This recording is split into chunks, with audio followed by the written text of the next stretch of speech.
Hey everyone, the following episode of Fear After Fright, a Horror Rite is dedicated in the memory of William Bell Bowman, best remembered, best loved by many a fan as Virginia's own Bowman Body.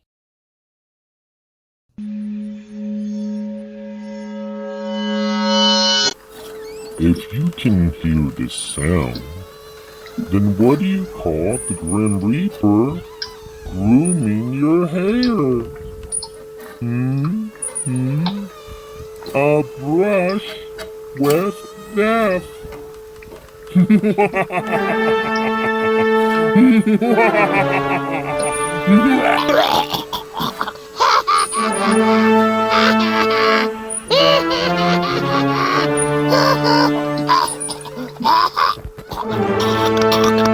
Oh boy. Oh boy.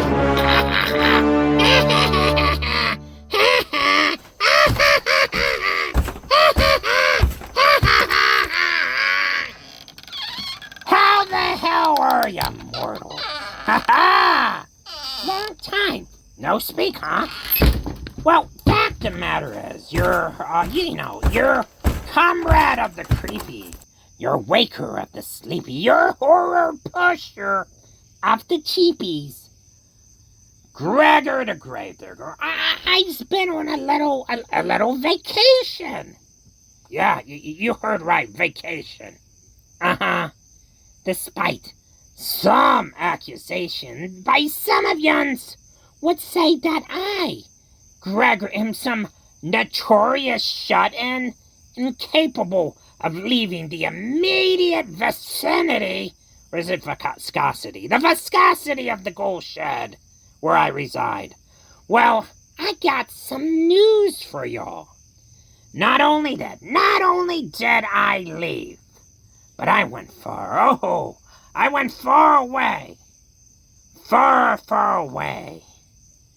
To the exact replica of the Ghouls Shed here. But like on the opposite side of my property. Uh-huh. Mm-hmm. And you'll say I don't get up. Girl, please,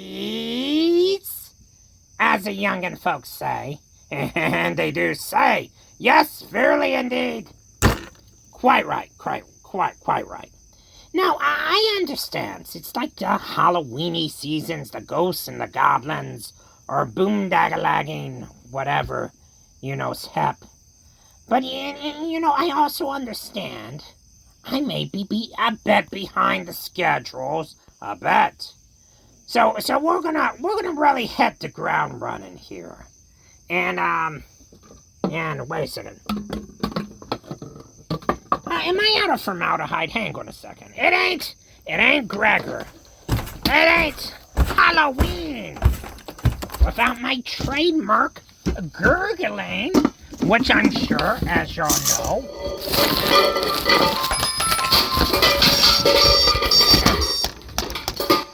as you know, is what you've come to ouch, but come to love and expect about dear old Gregor here. 1 second.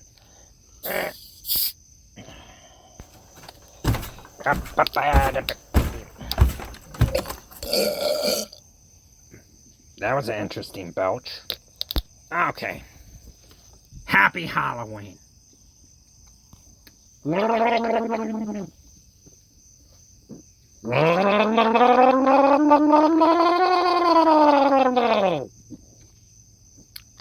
I think that one was a little bit foamy at the mouth. Let me try another. Good belch, though.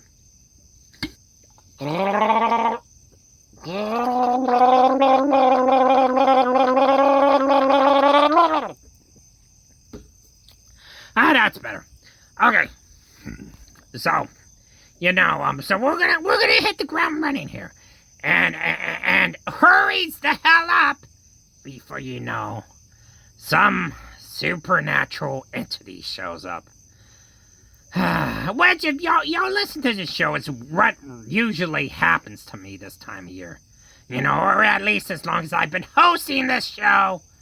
Gregor can't catch a break. Oh boy. But hopefully tonight, things will be different. So before I even sit down before I alleviate my precarious rump, precarious, onto my throne, my creaky squeaky throne here. Before I even do that, tonight, I, Gregor the Gravedigger, your host of Horror Past, bring to you a tribute now to the greatest things, one of the greatest things to ever happen to the horrors. And this thing to happen to the horror is a thing called shock theater. Ha ha. Woo!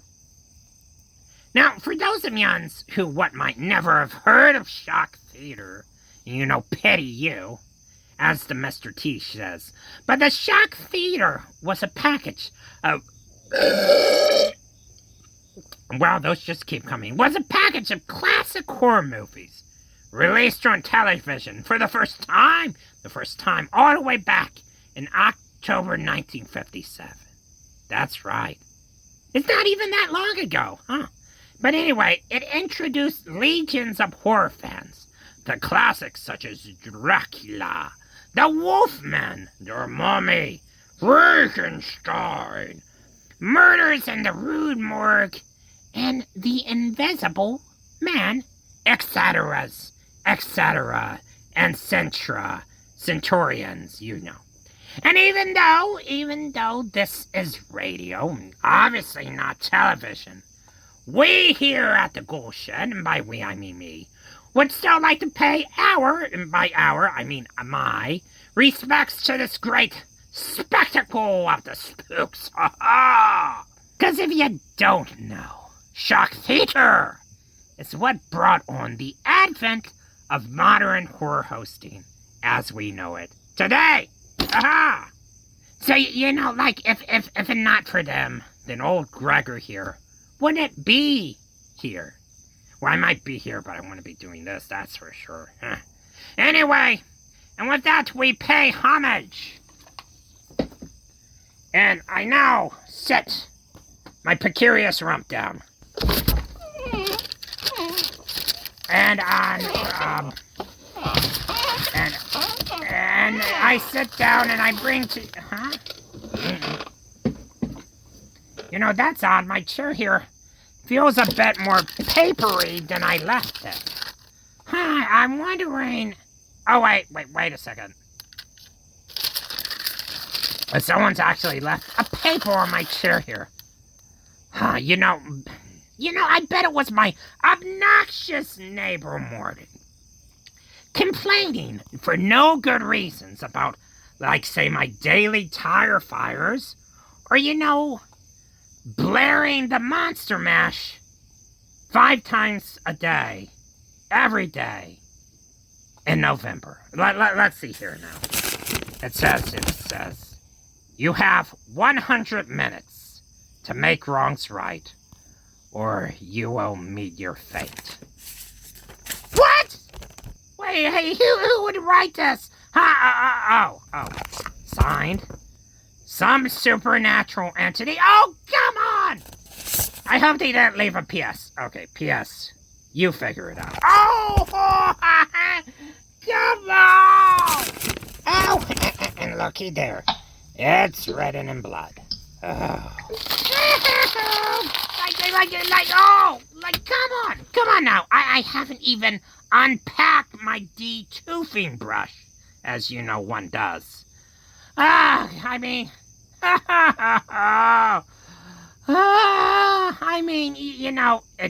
Honestly, it tracks and is pretty much expected for me around Halloween. But come on, man. Well, this sucks. You just can't catch a break. Okay, but, alright, fine. We're still gonna do the show. I guess I got some things to sort out. And I'll catch y'all in a bit. Oh, boy.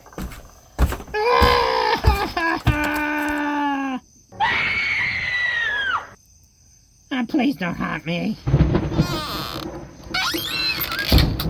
Let me darken the room, and we shall commence.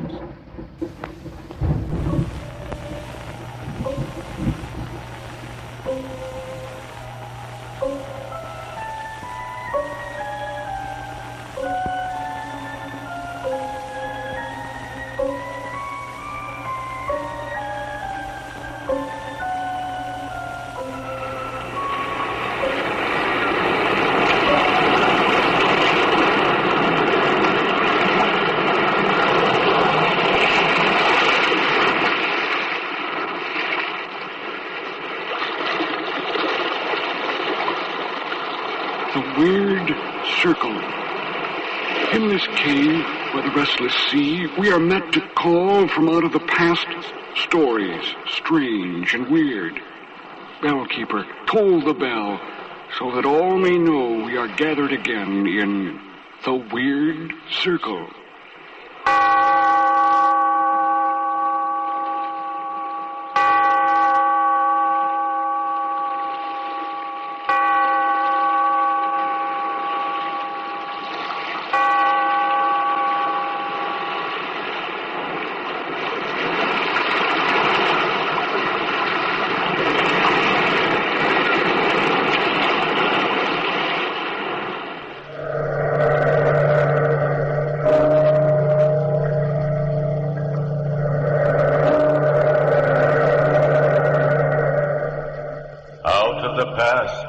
Phantoms of a world gone by speak again the immortal tale. Dr. Jekyll and Mr. Hyde.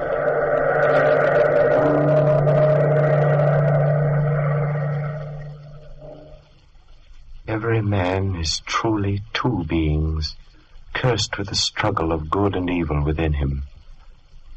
What would this duality be like, separated? Each part living alone, the good companion, and then the pure and ugly evil of a man.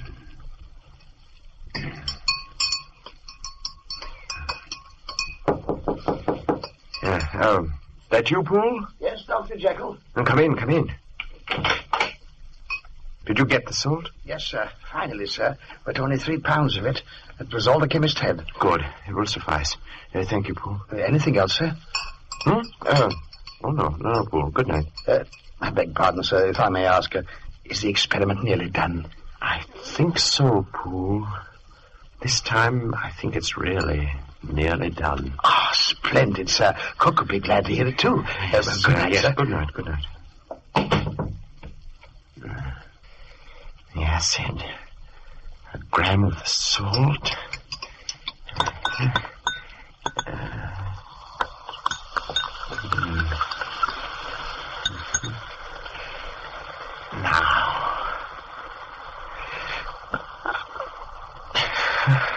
Where's your courage, Jekyll? Drink it.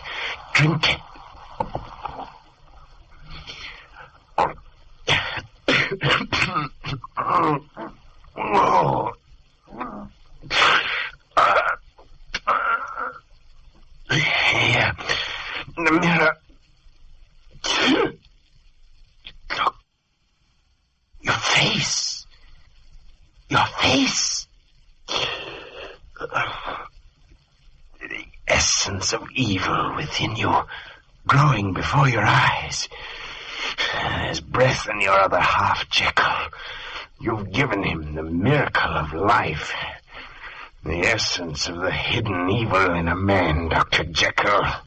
The miracle of consummate evil come to life. The hidden soul of Jekyll. I am Mr. Hyde.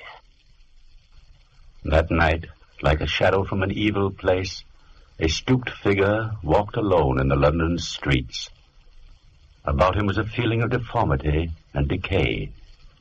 He had come from the by-street door of Dr. Henry Jekyll's house, from his laboratory. And it was this same door he entered again when the first light of dawn dispelled the night. But during the day, the house and the laboratory were quiet, while the master slept. That evening, Mr. Utterson, the lawyer, stood before the bright fire in the library. Dr. Jekyll had sent for him. This will is preposterous, Jekyll. I'm your lawyer, yes, There's nothing to be so concerned about, Utterson. Edward Hyde is a new friend of mine. I want to be sure he's provided for in case something happens to me, that's all. But nothing's going to happen to you. How could you just disappear, as you've stated in this testament? Well, now, how could I know that, Utterson? Well, it's strange, Jekyll, but if this is the way you want it... Hyde has captured my interest, Utterson. His well-being is the one thing uppermost in my mind. I want to be certain, in case something does happen to me, that Hyde will be financially secure to carry on. I see. Well, all right, Jekyll, as you wish. The will be ready for your signature in a few days. I'll bring it around myself. Splendid, Utterson. Now, what about that spot of wine? Thanks, no. Dr. Lagnon's expecting me. Lanyon, huh? He was only asking about you the other evening, Jekyll. We see you so seldom these days. Well, I've been rather hard at it in the laboratory. Sure you can't stay. Another time. Good night, Jekyll. Good night. Wonder who the devil this Edward Hyde is.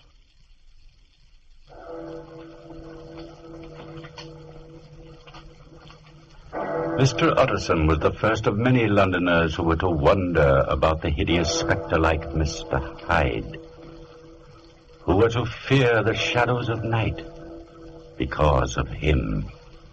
One evening, nearly a week later... Help me, sir! Help me! Here, young fellow. What's the matter? It's a monster, sir. He struck me with his cane. Help me, sir, please. There. Nobody's going to hurt you. Now, where is this monster you speak of? He was right behind me, sir, all the way from Clement Street. Look, there, under the corner light.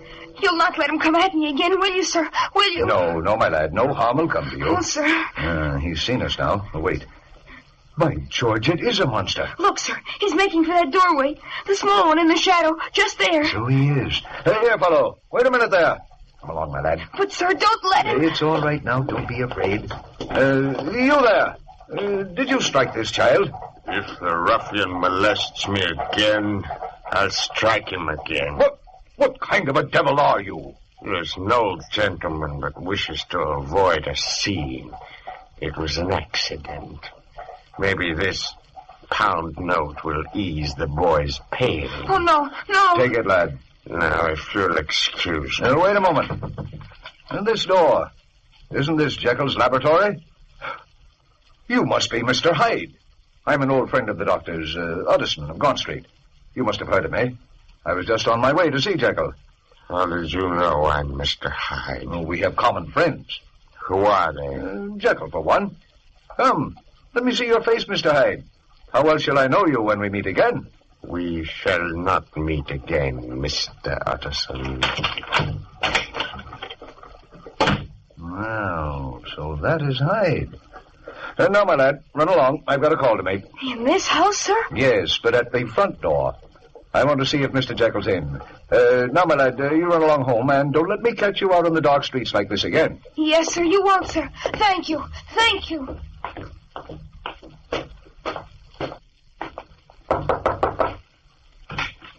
Good evening, Paul. Good evening, Mr. Utterson. Dr. Jekyll home, Paul? I'm afraid not, sir. Thought sure he'd be here at this late hour. Only most gently he is, sir. I just saw that Hyde fellow go in by the laboratory door. Is that right, when Dr. Jekyll's away from home? Quite right, Mr. Utterson. Mr. Hyde has a key. Your master seems to put a great deal of trust in him. Yes, sir, he does indeed. We all have orders to obey him, though we see him seldom. He mostly comes and goes by the street door, and at night, sir. Well, tell Dr. Jekyll I'd like to see him as soon as possible, and give him these papers, will you, Poole? Yes. I was talking with him about them a few days ago. Yes, sir. Good night, Poole. Good night, Mr. Utterson.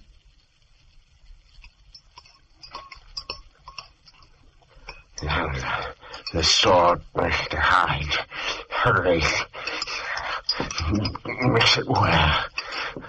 Pour the powder in slowly.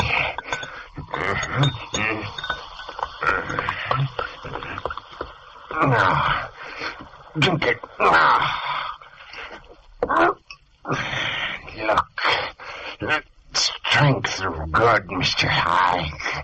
The triumphant strength of good.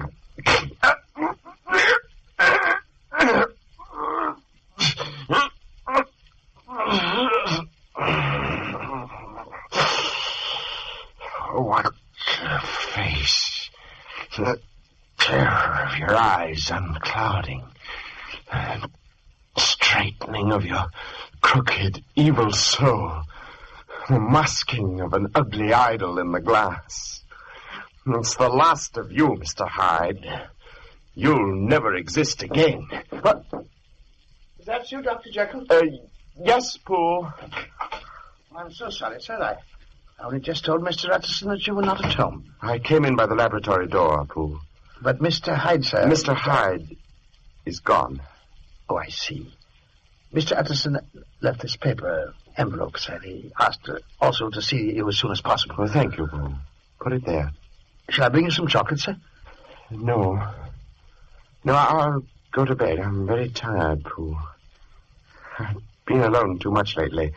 What do you say to my taking your advice and having that dinner party? Oh, that would be like old times, sir. We'll talk it over tomorrow. Splendid, sir. And, Pooh, I don't think Mr. Hyde will be back again.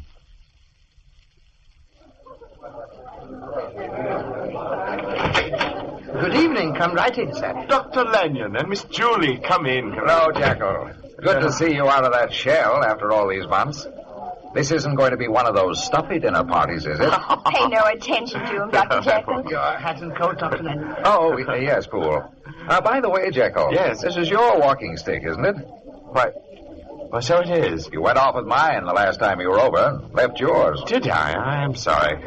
Look for Dr. Lanyon's cane, will you, Poole? Yes, sir. Of course, I'd rather have this one. I'm fond of canes and cherry. A little dog's head is nicely carved. Well, perhaps we'll arrange a swap someday. Well, Dr. Jekyll, good evening. Good Sir Andrew. Hello there. Where have you been hiding all these weeks? Hiding? Oh, right here, Sir Andrew, right here. Well, we've missed you. Mrs. Fielding's dinners aren't the same without Dr. Jekyll. Well, thank I you, must sir. say it's good to see you, Jekyll. Utterson. You're not evading me this time. Been trying to see you all week. Why, something on your mind? Not here, old fellow. Come along. We can steal out a few minutes before dinner. Well, only a few. I've got a house full of guests, remember. Look, there's nobody here in the laboratory. Sit down. By the fire. My word. It does look like you've been working. Well, it takes a lot of equipment for chemical experiments. Now, what's up? You should know without asking. That will, of course. Oh, that. I don't like it, Jekyll. You never did. And especially since I've met your Mr. Hyde. He's a fighter fellow, Jekyll. The other night... Let's not talk about it, Utterson. It's not as you fancy. I can be rid of Hyde the moment I choose. What's the matter? Uh-huh. Oh, I was just going to say, let's leave the will as it is. And will you promise me one thing? What's that? I still take a great interest in Hyde, and I only ask for justice, for you to help him if the time comes when I'm no longer here. The whole thing's preposterous, but... it's a promise. I'll do my best. Well, look here, Jekyll. Are you ill? No. But your face, man. Your face. Don't look at me, Utterson. Jekyll, wait a minute. He saw you, Mr. Hyde. My eyes. Oh, let me alone.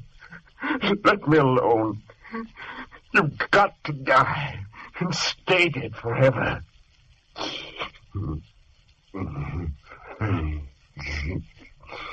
You're afraid, Mr. Hyde. Afraid of him. Can you kill the strongest force in the world? You've got to have the strength of Hyde to murder the inordinate strength of Hyde.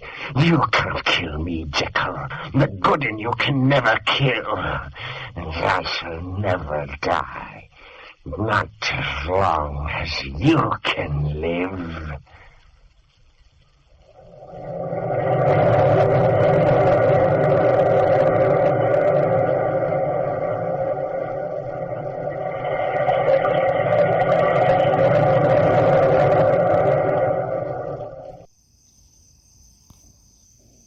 So let me tell you a thing or two. You might not know. Horror hosts are actually really multifaceted and multi-talented individuals. And the same is true all the way back to its beginnings in shock theater.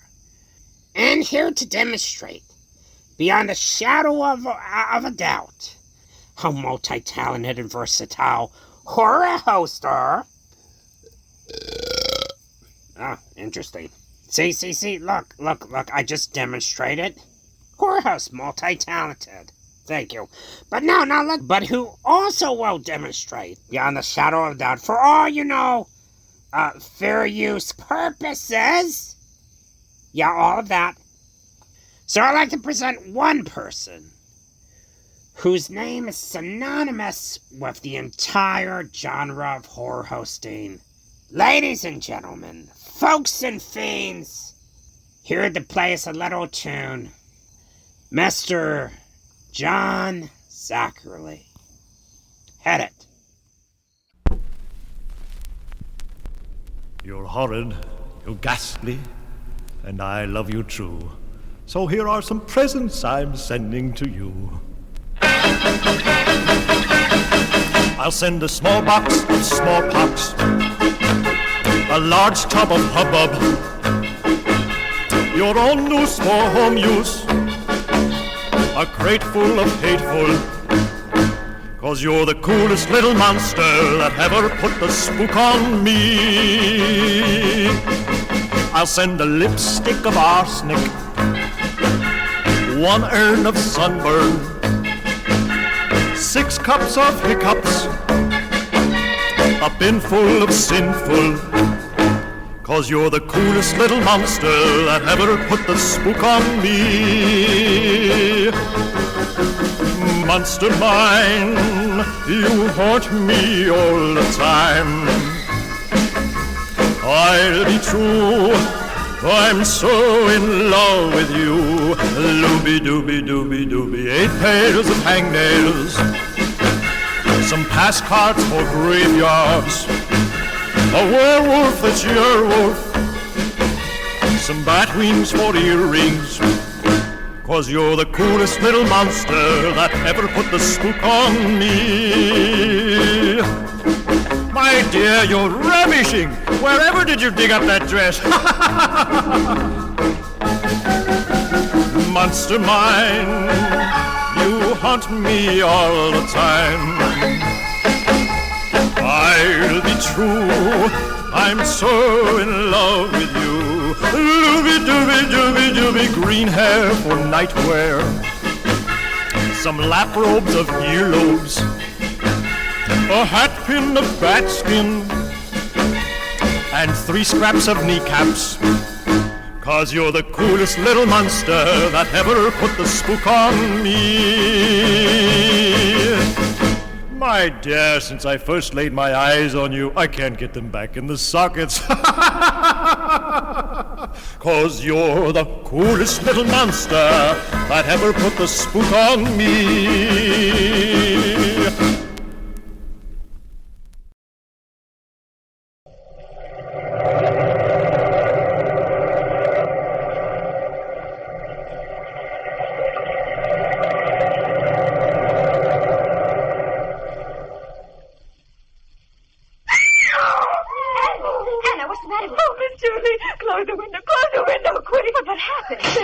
That hideous creature we heard about, ma'am. That Mr. Hyde, I just saw him kill a man. Kill a man? Where? In the street, just outside. I screamed and he looked up at me like a wild man he was. Oh, no, don't go out there, Miss Julie. Anna, get yourself in hand. Julie, what's going on here? Something on the street, Father. You better go out and see what's happened. Oh, the creature was about to come up to the balcony, Dr. Lanyon. It was stooped and hideous. Put her on the bed, Julia. I'll be right back. I've just been sitting here peaceful like watching the moonlight ever since you and Dr. Lanyon came back from Dr. Jekyll's party. Then the white-haired gentleman came along, and this monster, oh, it's all right, Hannah. And the white-haired gentleman just asked about the post, and this monster struck him with his cane, and then kicked him and kicked him. It was that Hyde monster, Miss Julie. But where'd he go? Well, when I screamed, some people came out from the houses, and he looked round like an animal and then ran away. Oh, he might come back, Miss Julia.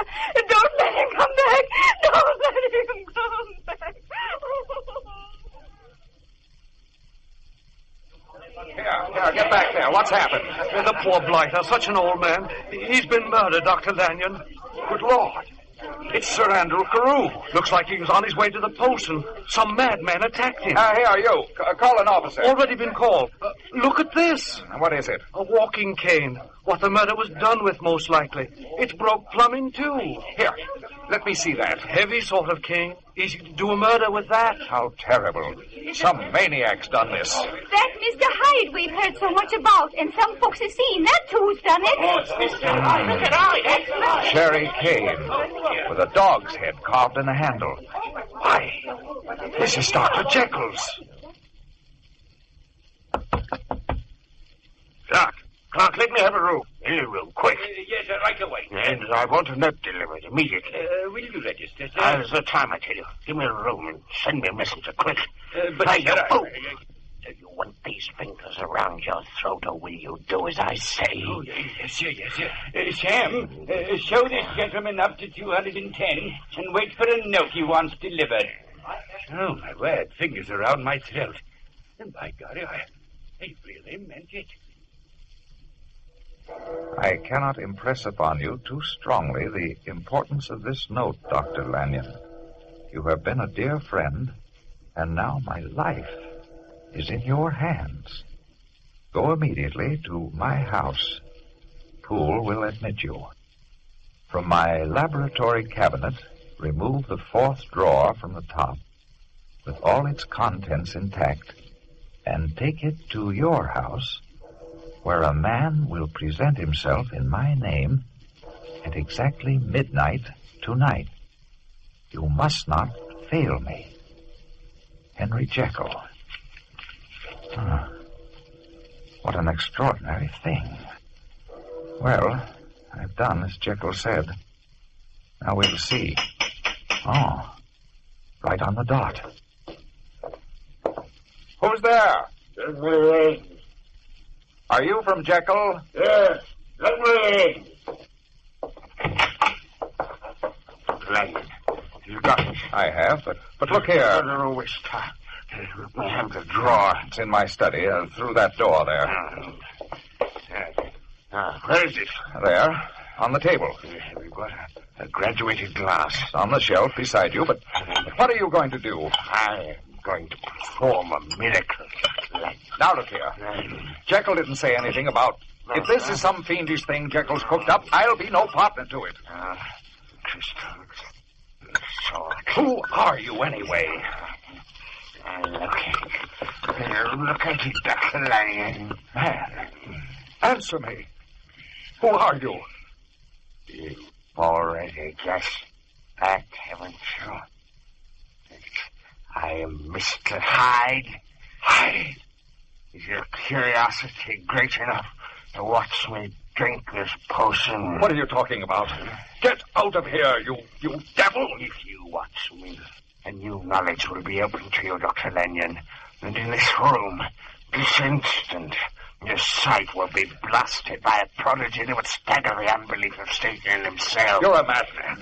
Get out of my house. No, watch, Dr. Lanyon, watch.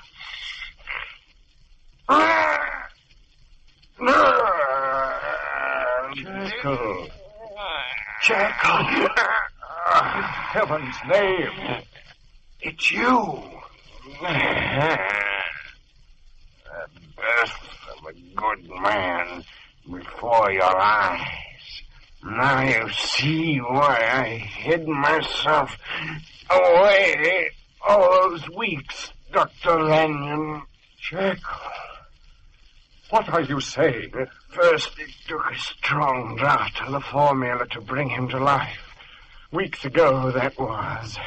But now he's too strong. Now the Jekyll you see before you hasn't the power to keep him back. 2 hours from now, Dr. Lanyon, I'll be Mr. Hyde again. And no strength of my will can stop it. Jekyll, you're mad. Leave me alone. I've got to find more of the powder, Dr. Lanyon. In heaven's name, don't you see? I've got to find more of the powder. This was the last of it. Jekyll, have mercy. Let an old man alone. Together we can do it, Dr. Lanyon. Poole got the powder for me, but the shop where he got it has no more. It must have contained some impurity that did the trick. You've got to help me find out what that impurity was. Dr. Lanyon, you've got to help me murder this evil Hyde in my soul. Jekyll. Stop. What? Stop. Dr. Lanyon. Dr. Lanyon! No!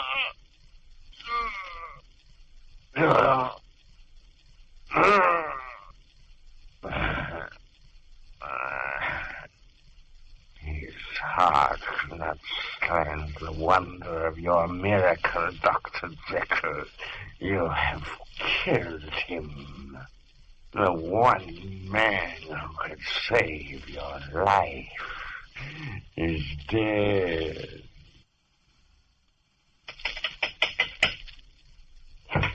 Oh, God bless you, Mr. Addison, for coming so quickly. Oh, what on earth's happened, fool? I'm sorely afraid Dr. Jekyll's been murdered, sir. What?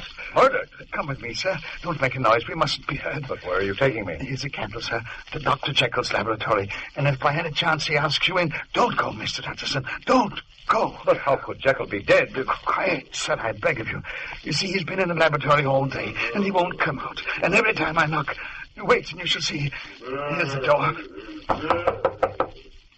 What is it? Mr. Addison, sir, asking to see you. Tell him I can't see anybody. Yes, sir. No, fool, that isn't... Well, that doesn't sound like Jekyll to me. No, sir, I'm glad to hear you say so, because Mr. Addison, whatever is in there, cries to heaven for help and wails and sobs. What are you driving at, fool? Well, sir, it all began early this morning after they'd found Dr. Lanyon dead. Yes, I saw him. Such terror in his face. Well, sir, it was sometimes Dr. Jekyll's way to leave orders on a sheet of paper outside this door. And since early this morning, sir, we've had nothing else except notes at the closed door and food left outside to be smuggled in when nobody was looking. A dozen times, Mr. Addison, those notes were sent me flying all over London to wholesale chemists for a certain powder. But every time, soon after I brought it back, there'd be another paper telling me to return it because it wasn't right, sir. And this drug, sir, is wanted very badly. Then maybe it is Jekyll, fool. Maybe... Oh, sir, do you think I wouldn't know my master after 20 years? That thing in there, Mr. Addison, had done away with Dr. Jekyll. Then who do you think it is in there? I give you my Bible word, Mr. Addison. It's that monster, Mr. Hyde. That's what I thought. Come on, we've got to break in. Yes, sir. We need an axe, something to pry the door with. Well, I have the tools here. I've also taken the liberty of sending a footman with the boy around by the by-street entrance, just in case. And I have a gun here, sir. Good. But can they catch him if he tries to escape? They can, sir. Here's the axe. Here, hold the candle. Right. I'm going to knock first. Right. Mr. Hyde, will you let me in? I can't see anybody. Go away. If you don't open the door, I'm going to break it down. Watson, in heaven's name, have mercy. Leave me alone. Oh, stand back. If you value your life, stay away. We're coming in there, Mr. Hyde. No! If you break down the door, I'll kill you. Do you hear me? I'll kill you. No! Mr. Anderson, wait! I'll unlock the door. Give me that gun, fool. The door's unlocked. Open it and come in if you dare. Stand behind me, fool. I'm going to push it open. Oh, it's the monster. Mr. Addison has got a knife. Stay back from us, Mr. Hyde. Here you see evil incarnate, Mr. Addison. And murder is my forte. So you have murdered Dr. Jekyll? Because he wished me dead. Now both of you shall die. Coming at us, sir. Stay back, Mr. Hyde. Addison, look out. Now... Is he dead, sir? He's dead, fool. Then we must find Dr. Jekyll. His body must be here somewhere in the laboratory. Wait. Look. His face. It's changing, sir. It's... You're looking at the shell of an evil soul, fool. Dissolving. Turning back to the form of its creator. But it's Dr. Jekyll. What does it mean, Mr. Addison? It means the evil man is dead, fool. For here lies the better half of his duality. Triumphant.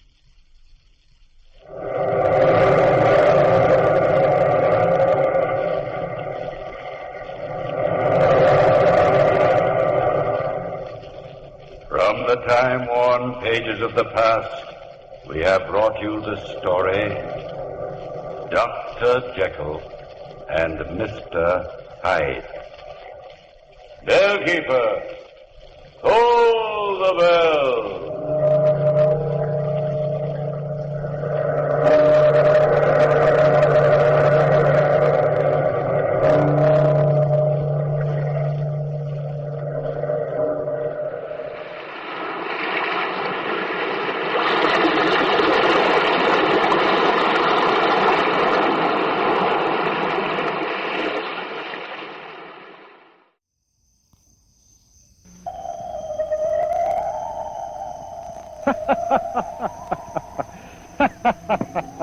Oh boy!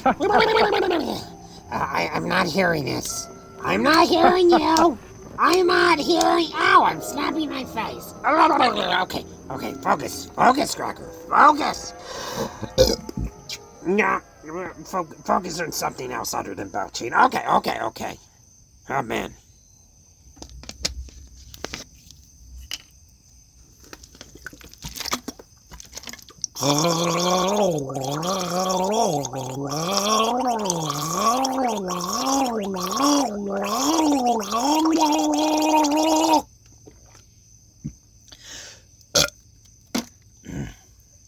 Good googling. Okay. Let me go through this one last time now. Out of every individual I have known in the 300-year span of being undead, discounting the 33 years I was alive, I have only managed in some way to, oh boy, to wrong every last single one of them.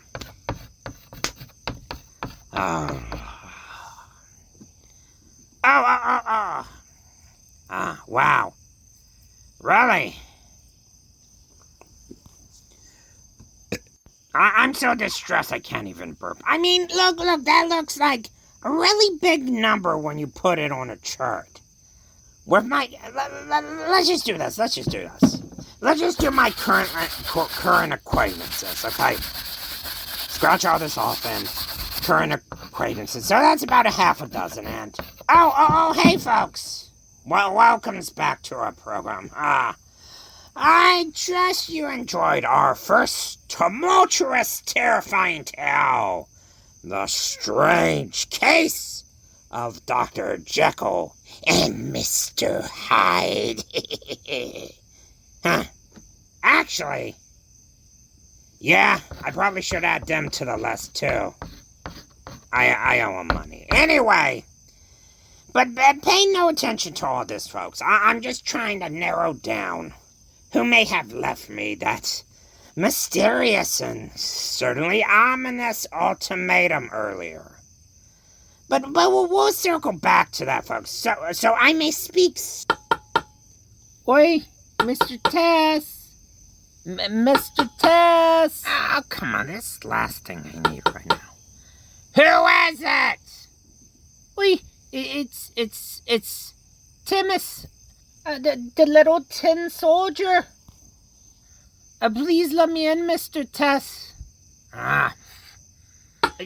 Just open the door. Just open the door.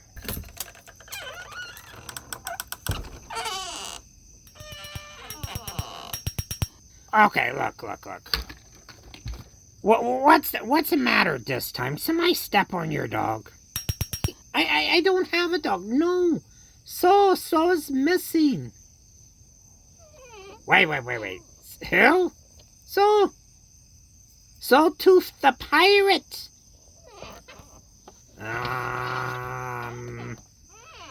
For the love of, you're leasing some of your property to us. He's a pirate. Oh, you should have just said, wait, I did. Look, no reason to get testy. What's the issue? Well, Saw and Alpha, the robot, they're gone. I can't find them anywhere. Something very strange is going on, Mr. Tess. No it isn't. Oh, I think it is. No it isn't. You sure? Nope. Wait, you sure it isn't, or you sure you don't know? No, yes, yeah, maybe. Huh? Look. I'm a very busy, whatever I am. Why don't you go and, look in the swamp? You think that's a good idea? Oh, yeah, it's a great idea. He's probably in the swamp. I mean, like, seriously, how much trouble could a pirate in a robot get into just, running loose in the 21st century? Oh, okay, point taken. Some trouble. Okay, look. Go in the swamp. I definitely think I saw them in there.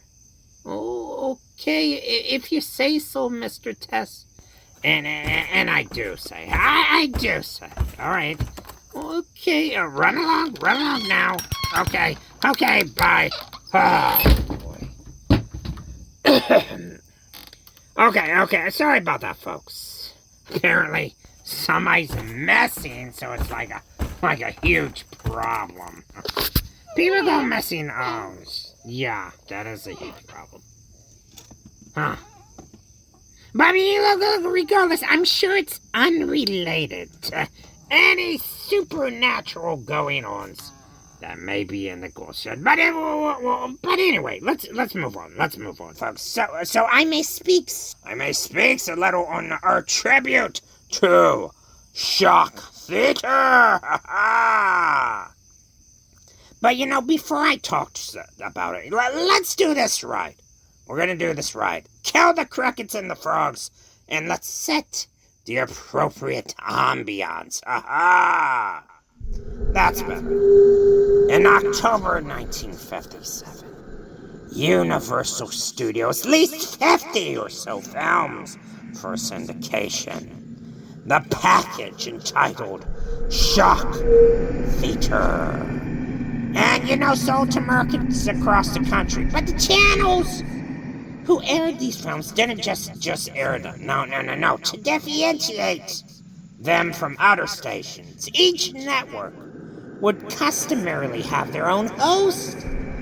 Some splendiferous psychopomp who would pop in between the breaks, chat up the audience, most importantly, give audiences someone to watch the movie with us, launching horror hosting as we have come to know it and love in its modern form, especially Gregor. Now, radio horror hosts preceded this, of course, and so did the Vampira show out of Los Angeles, which aired from 1954 to 1955. This program would air horror films similar to Shock Theater, but before Shock Theater, and hosted by the enchanting personages of Vampira, a spooky seductress portrayed and created by Mila Normie. Yeah, that's the one.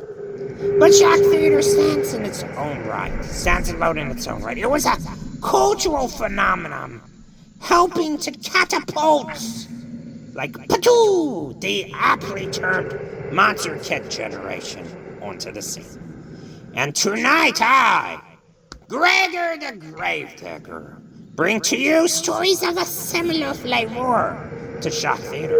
These stories aired on the incredible radio anthology series, The Weird Circle, which we have previously featured on this program.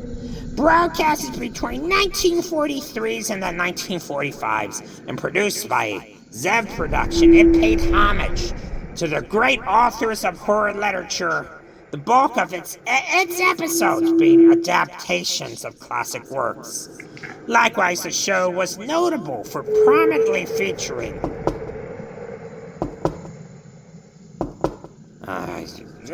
just ignore him. Like I was saying, it was prominent in the featuring. Hello.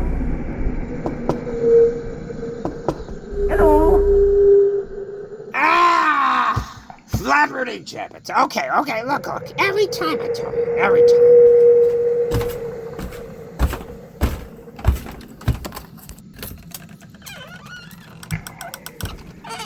Look! Whatever you're selling, you can pack it right back up your... Huh. Oh. Well, funny. Nobody's here? Oh, that's not ominous at all. On second thought, well, folks, maybe I should make a couple of calls. And then you'll get on back to the show while I handle this. Oh, boy. Oh, boy.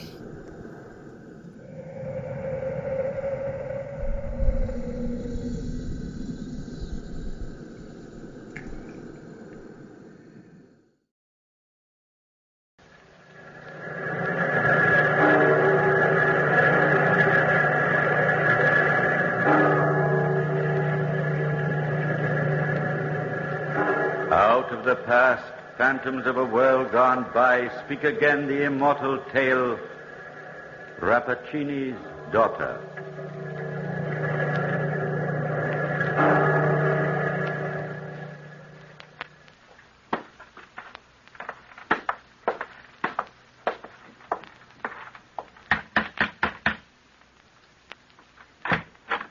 Good evening, Signora. Good evening, Signor. I have come from the southern part of Italy to study at the University of Padua. I was passing your house and thought you might have a room to let. Oh, no, I'm sorry. My rooms are all rented. Oh, but what shall I do? I was sure you would help me. Oh, when I first saw the crest there above the door... The crest? Why, do you know it? It's the armorial bearing of my family, and this was my great-grandfather's house, Signora. I've often heard my grandmother speak of it. Oh, then your name must be Guasconti. Giovanni Guasconti, Signora. I should be grateful for your help. Well, I really do not have a room to rent, Signor. There are so many students in Padua, but... Yes? I was just thinking of the room on the east side of the house. Long ago I closed it up, but perhaps for one night. Oh, it's very kind of you. Come along, I'll show it to you. Follow me up the stairs. Do you not rent it, Signora, because it is so small, perhaps? Oh, no. The room is quite large. But it's the only one in the house that has an eastern exposure. But who could object to the morning sun? Oh, it isn't the sun, Signor. Then what? You will see for yourself in a moment.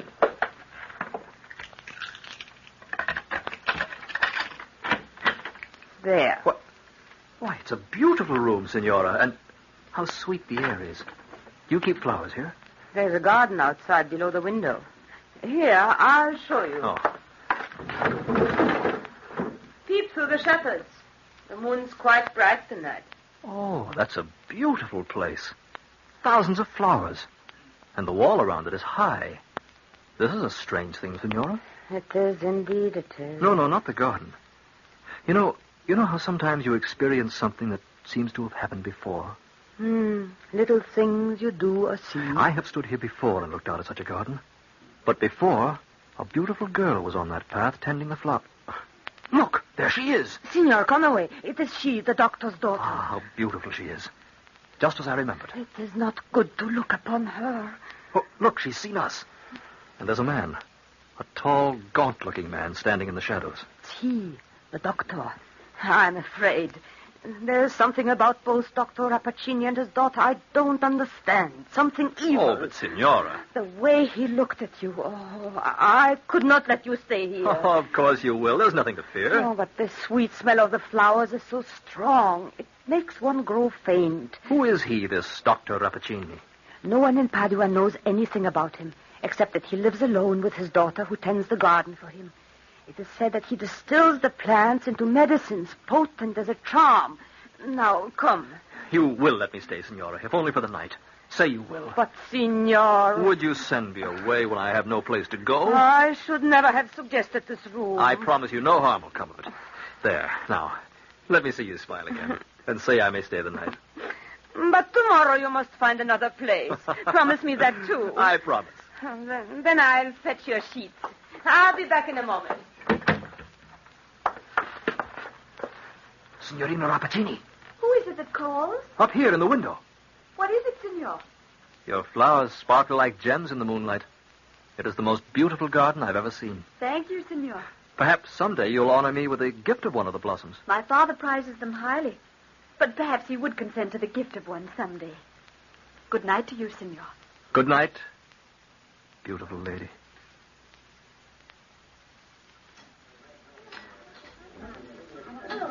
So, my young pupil has become acquainted with the daughter of Rappaccini. This is startling news. But, Signor Baglioni, why do you frown so?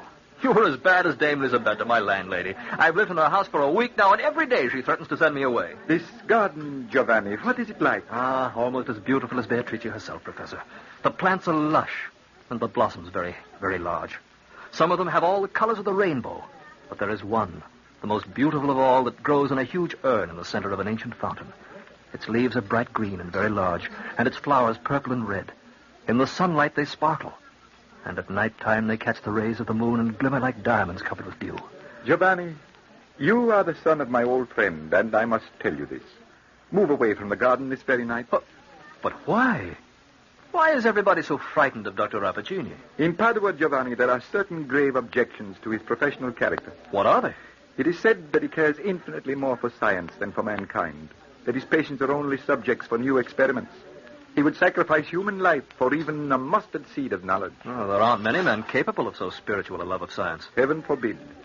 And they also say that he has instructed his daughter deeply in a science, so you see, she is as dangerous as he. Oh, it is only malicious gossip, believe me, senor. Almost every night I've spoken with Beatrice from my window, and she's as charmingly feminine as she is beautiful. Ah, youth is as heedless as the arrow of love itself. Giovanni, you are not leaving. I must, Professor Baglioni. Thank you for the dinner and the wine. But the evening's just begun. You see, every night she comes to the garden now. And I wouldn't miss seeing her, Professor, not for all the flowers in the whole wide world. Goodbye. Thanks again. But I have not told you what... students, they will never listen. And he jeopardizes his very life.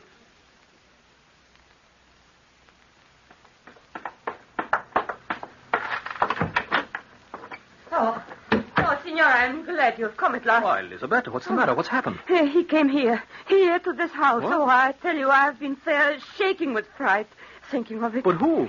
The knocker sounded, late this afternoon it was, and I went to the door, not even faintly suspecting, and the saints preserve us, Signor, there he stood. Elisabetta, calm yourself. Now, what is this? He came here to ask for you, Dr. Rappaccini himself. Oh, now, Elisabetta, don't tell me you let the old doctor frighten you. Tell me what he said. 15 years I've lived in this house, all of 15, and I never noticed it was there. Never even suspected it was there. Signor, I must have my room. You cannot stay here another minute. I will not allow it. All right, Elisabetta, but what is it you never suspected? The door, Signor. The secret door to the garden. Where? At the back of the large closet under the stairs. But what did the doctor say, Elisabetta? Oh, he said, but Signor, you won't do it. Promise you won't do it. The whole thing frightens me half to death. What did he say? He asked me to give you his invitation to visit the garden tonight. Tonight? Ah, it's what I've been waiting for, Elisabetta. Come, show me the door. No, come back, Signor. You must not go there. Is this the closet? Yes, Signor, but... Now, where is the secret door, Elisabetta? Oh, I shall never forgive myself for this. There, in the far wall. Don't you see? But... Oh, yes, of course. Thanks, Elisabetta. The saints preserve you, keep you from harm.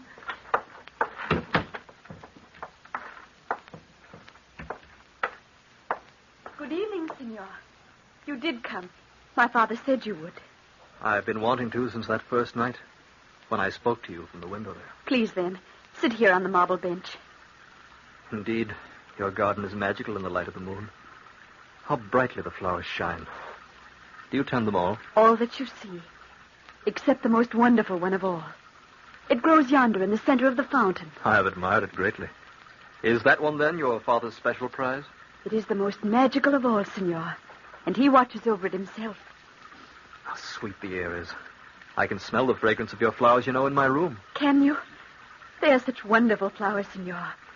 Their fragrance is as intoxicating as wine. I have breathed deeply of this wine, Signorina Beatrice, because it is yours. Knowing you were here has made me a happy man. And I have felt it, too.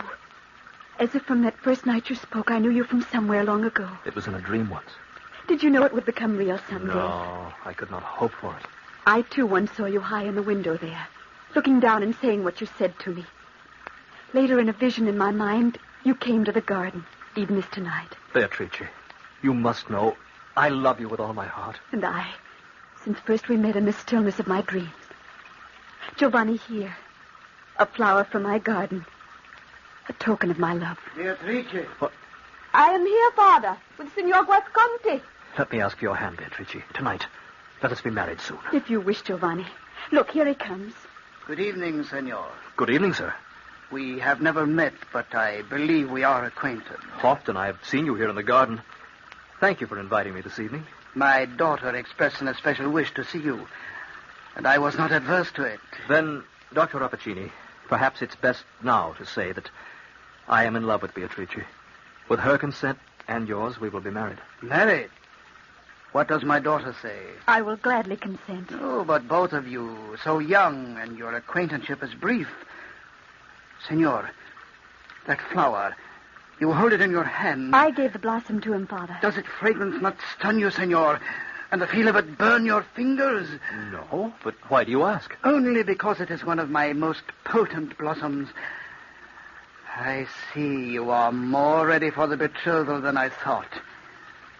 You have my consent. Later I'll talk further to you both. Now, good night. But, senor, I must make one request. I am too happy to refuse you anything. You'll think it strange, perhaps. When you leave the garden, return the flower to my daughter.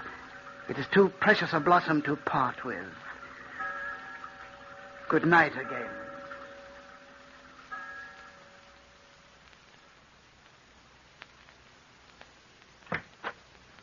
Professor Baglioni, what a surprise finding you here in my room. I came directly. You left me at the restaurant, Giovanni. Dame Lisabetta told me you were in the garden. Yes, and Professor, the most wonderful thing... Giovanni, wait. I know what it is. But it cannot be, I tell you. Listen, let me tell you a story. Hundreds of years ago, Alexander the Great fell in love with a beautiful Indian girl. She was as lovely as the dawn, and her breath was richer than a garden of Persian roses. Before they were married, a sage physician luckily discovered a terrible secret in regard to her. And what was that? This lovely woman had been nourished with poisons from her birth, until her whole nature was so imbued with them that she herself had become the deadliest poison in existence. Poison was her element of life. With the rich perfume of her breath, she blasted the very air. Her love would have been poison, her embrace death. But why do you tell this to me now? It is my way of saying that this Beatrice Rappaccini endangers your life. Professor, you can't believe... I do believe it. I know. Even now your room is filled with a strong, poisonous perfume. But that is the garden. I noticed it too at first, but one grows accustomed to it. Giovanni, my poor boy, don't you see? Dr. Rappaccini has selected you as the material for some new experiment, just as he has used his daughter. Even now your very breath is heavy with the fragrance of that terrible place. No, you're wrong. Look, I have brought with me a bouquet of yellow rosebuds. They are there on the table. Giovanni, pick them up. No, I won't touch Giovanni, them. do as I say. Take them in your hand. But all this is mad. What with a few rosebuds... Look at them. See, your very touch withers the leaves and turns the yellow petals brown. Giovanni, you are imbued with the poison of the garden, even as she. I beg of you, leave here this very night, now. Go before it is too late. No, I can't. Oh, Professor, help me, I beg you. No, go back. Do not come near me. Stay back. Your very touch is poison. You must go away from all this quickly, Giovanni. I can't. I love her too much. I could not live without her.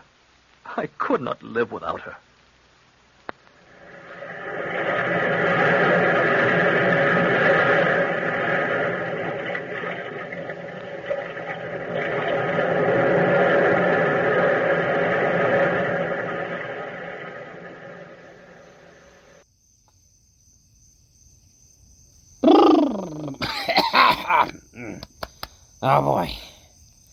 Sorry, folks. I'm a little on the edges here. A little on the edges, with all the supernatural happenings. But, the show! The show, I think that's what this is. The show must go on. As they say, and they do say. Ha-ha! That didn't sound right. There we go. The show must go on. And, why do we keep running out formaldehyde? Hang on a second. Hang on. Oh, where did I put it? I think it's down here somewhere. Here we are. Alright. Okay. Alright. Okay, so the shows must go on. And this is a show. It is a show indeed. Highly scripted. With none of that. The namby-pamby ad-lipping. No ad-lipping here. Alright.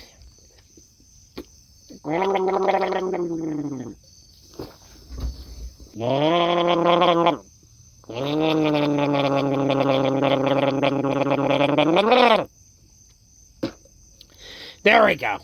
I gotta really start, to gurgle something a little less foamy. Is it supposed to be that foamy? I guess. I don't know. Okay. So, what was it? The earliers. We mentioned John Zachary.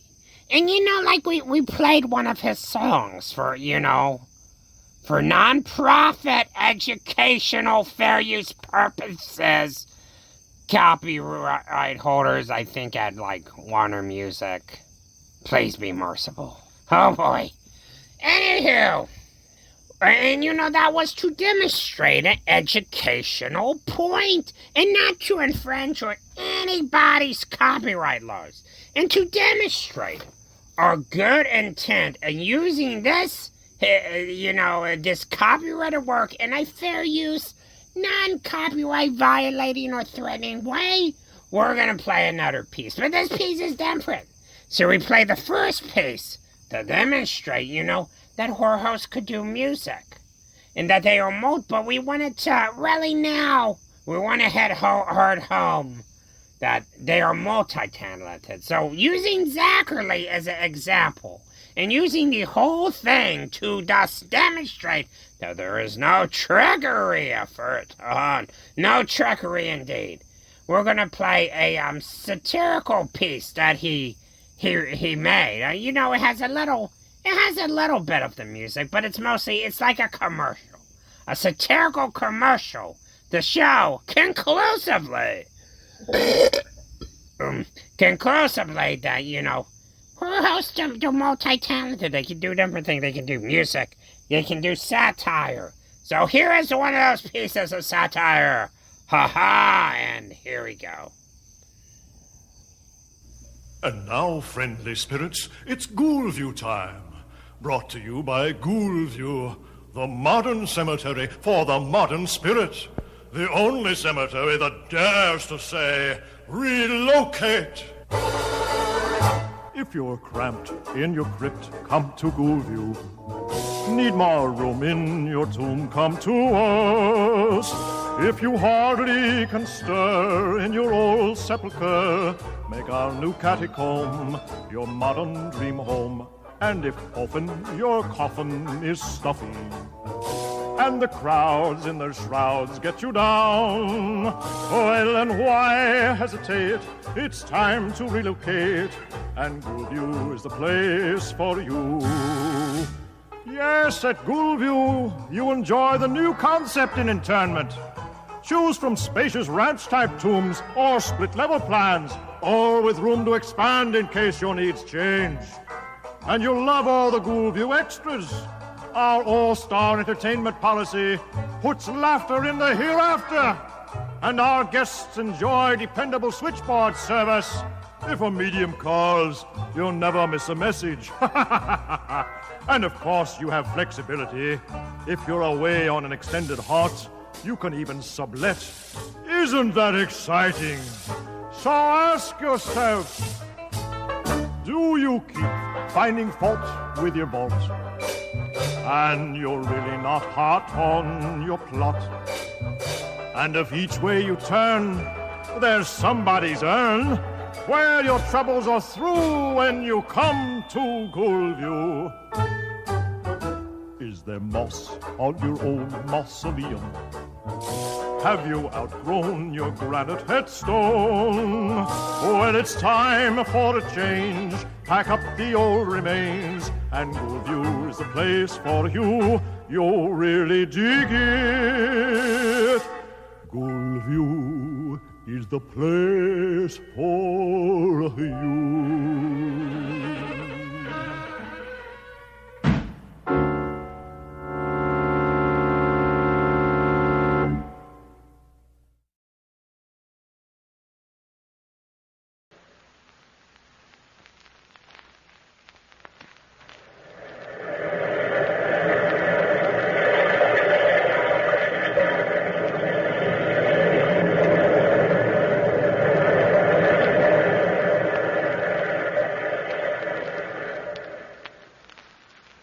Giovanni, you are imbued with the poison of the garden, even as she. I beg of you, leave her this very night. Now, Go. Go before it is too late. No, I can't. Oh, Professor, help me, I beg you. No, go back. Do not come near me. Stay back. Your very touch is poison. You must go away from all this. Quickly, Giovanni. I can't. I love her too much. I could not live without her. Then you shall surely die. Already the fumes of the flowers have impregnated you with that poison. And that devil Rappaccini is making ready even now to use you to carry on his atrocious experiment. You're lying. I don't believe you. Oh, my poor boy, what reason would I have for lying? I am trying to help you. She doesn't know. I'm sure of it. Doesn't know what? About the poison, that she's permeated with it. Of course she knows. Isn't Beatrice Rappaccini almost as renowned a scientist as her father? I tell you, Giovanni, you must not see her again. Ever. You must leave this place. My carriage is outside. We can drive to my villa by midnight. Come now, before it is too late. How could Beatrice have done this to me? Professor Baglioni, I couldn't go without knowing, without some word from her. You would see her again. Oh, my boy, no. But I must, don't you see? I've got to know. Listen, help me, Professor. There's a moth on the window curtain. Capture it in this glass tumbler and cover it with a napkin. But why? What can a moth... I want to prove what you've told me. I could never be content without knowing the truth. Here, take the tumbler. Don't let the moth escape. Well, I do not understand. Giovanni, this is mad. There it is. Cover the glass with a napkin. All right. There, it is done. Now, where is your carriage? It is just outside on the street. Will you wait there for me? Yes, if you wish. But I still don't understand. And wake Dame Lisabetta. Ask her to wait in the carriage with you. What are you planning to do? To find out the truth. Giovanni, you are going to the garden? Yes, Professor. I'm going to the garden.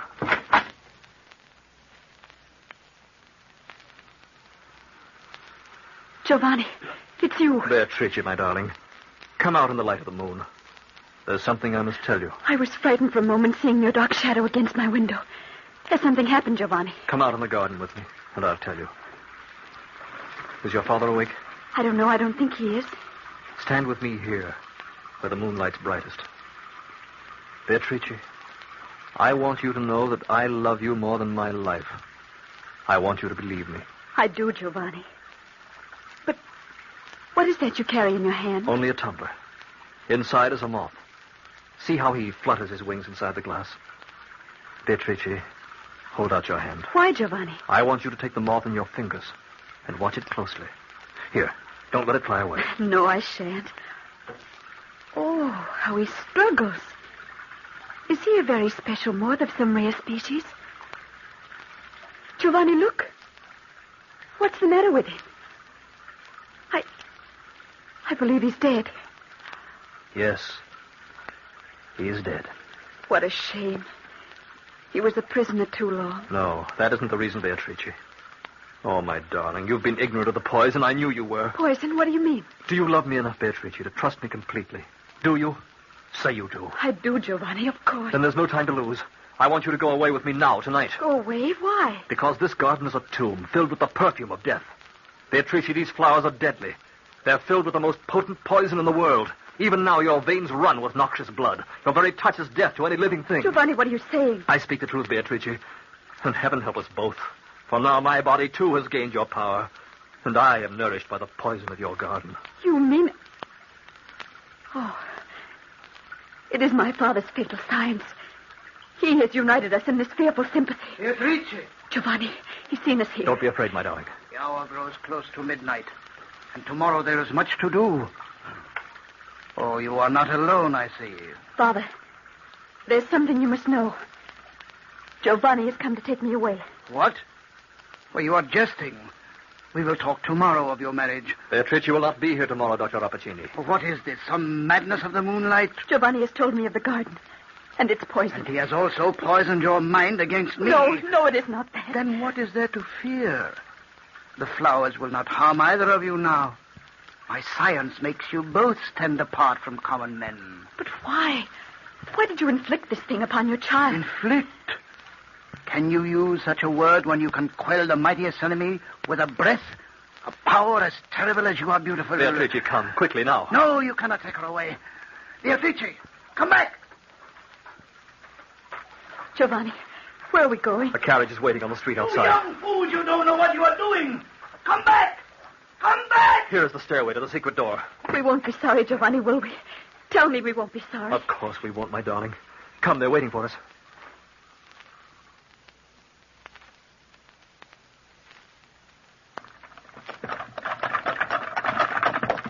Giovanni, what madness to bring that girl with you like this. I would never have come without a Professor. Dame Lisabetta, let me have your shawl for Beatrice. The air is cold. The poor child, what she must have suffered. Here, please. Don't touch her, Lisabetta. No good will come of this. I know it. Here, Beatrice, around your shoulders. Where are we going? To my villa, just outside Padua. You understand, my child. It is not that I mean to be unkind, but this thing is beyond our understanding. You need not fear, Senor. We will not come near you. How beautiful she is, and to think her own father. It will be different now. Wait and see. Before many days have passed, the poison will ebb away, and we'll be like anybody else, freed from that terrible place. The air is so different here. So stale. It's God's own air, Beatrice. It's our life. Breathe it deeply. Giovanni, I'm afraid. Oh, my darling, these are our friends. But the air, it's so hard to breathe the air. Giovanni, hold me. Hold me close. I'm afraid. I'm afraid.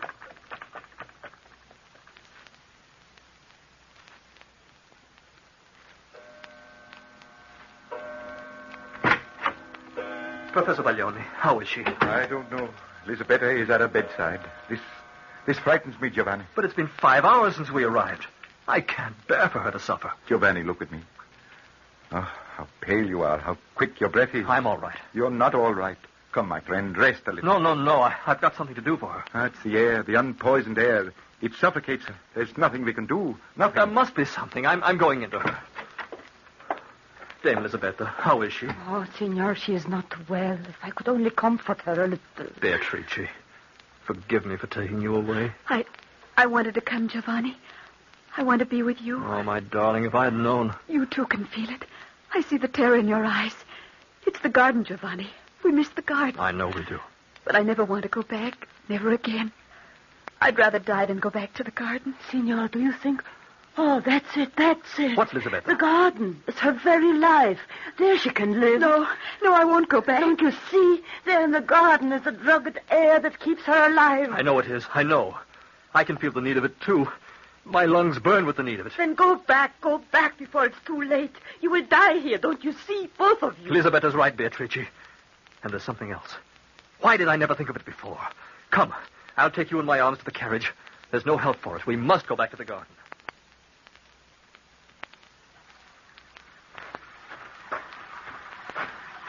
Dr. Rappaccini! Dr. Rappaccini! We've come back. Beatrice! Senor, you have killed her. No, she is not dead. Lay her here beside the fountain. Oh, my child, what has he done to you? We are both addicted to your poison, Doctor. We cannot live without it. Quick, break off a flower. Drop some of the dew upon her lips. Yeah. Beatrice, my darling, taste of the flower's dew. Here. Drink some of it yourself, senor. It is magic. It will give you strength. Giovanni, you have brought me back again. I could not see you die, my Beatrice. Here, taste of the dew again. Oh, look, she breathes easily. The color returns to her cheeks. The air is sweet in my lungs. Giovanni, forgive me for loving you. Now we must both stay here in the garden forever. Lie still, my darling. Now you know the power of my science. You see how foolish it is to cross me. I am not convinced, Dr. Rappaccini. You are a devil, and I mean to find out the secret of your immunity. What are you saying? I know now why it is you never touch these plants. You do have a secret of immunity from the vile curse which the perfume of this garden inflicts upon those who breathe it too long. I will not listen to this. You would sacrifice your daughter to tend these poisonous things, because if you were to remain here too long, you would become infected too, just as we have. Senor, you will leave this garden. I will not leave before I know. And you will tell me, Dr. Rappaccini, what your secret is. I will know the secret. I will know the antidote. Get away from me. Your breath is sudden death. Yes, it is, and so is my touch. While you are still uncontaminated by the perfume, your life is at the mercy of those whom it has infected. Is it not? Your temporary immunity has become your curse, has it not, Doctor? Stop. Let go.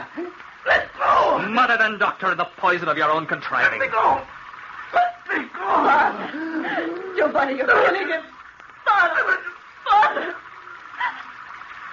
I, too, have touched him.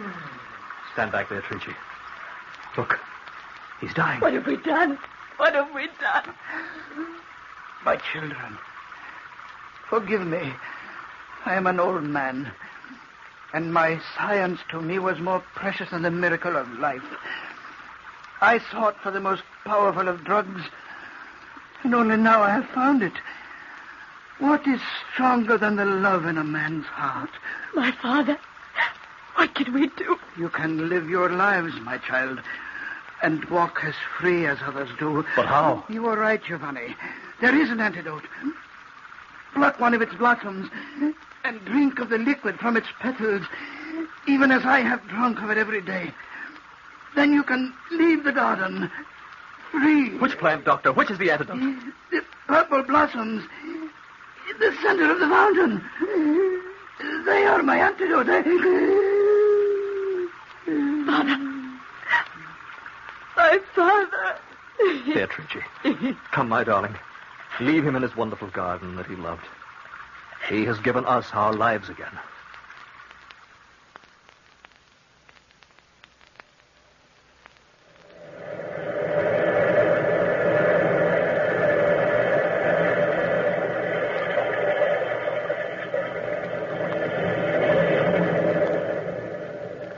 From the time-worn pages of the past, we have brought you the story, Rappaccini's Daughter. Bellkeeper, toll the bell.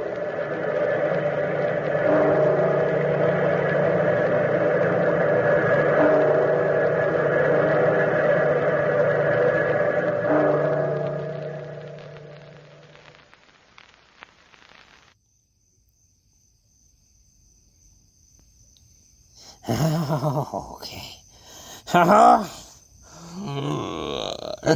There's no place like a ghost-free home. There's no place like a ghost-free home. There's no place like a ghost-free home. Oh, boy. When I come back from the grave, it will be on Halloween night. I wouldn't dare. Ah, crap! And really thought that would work. Oh, boy. Gregor! Oh, Gregor! Oh, okay. Deputy Boyd! Deputy Boyd! Thank goodness you're here. Hey, wait, what on earth are you wearing?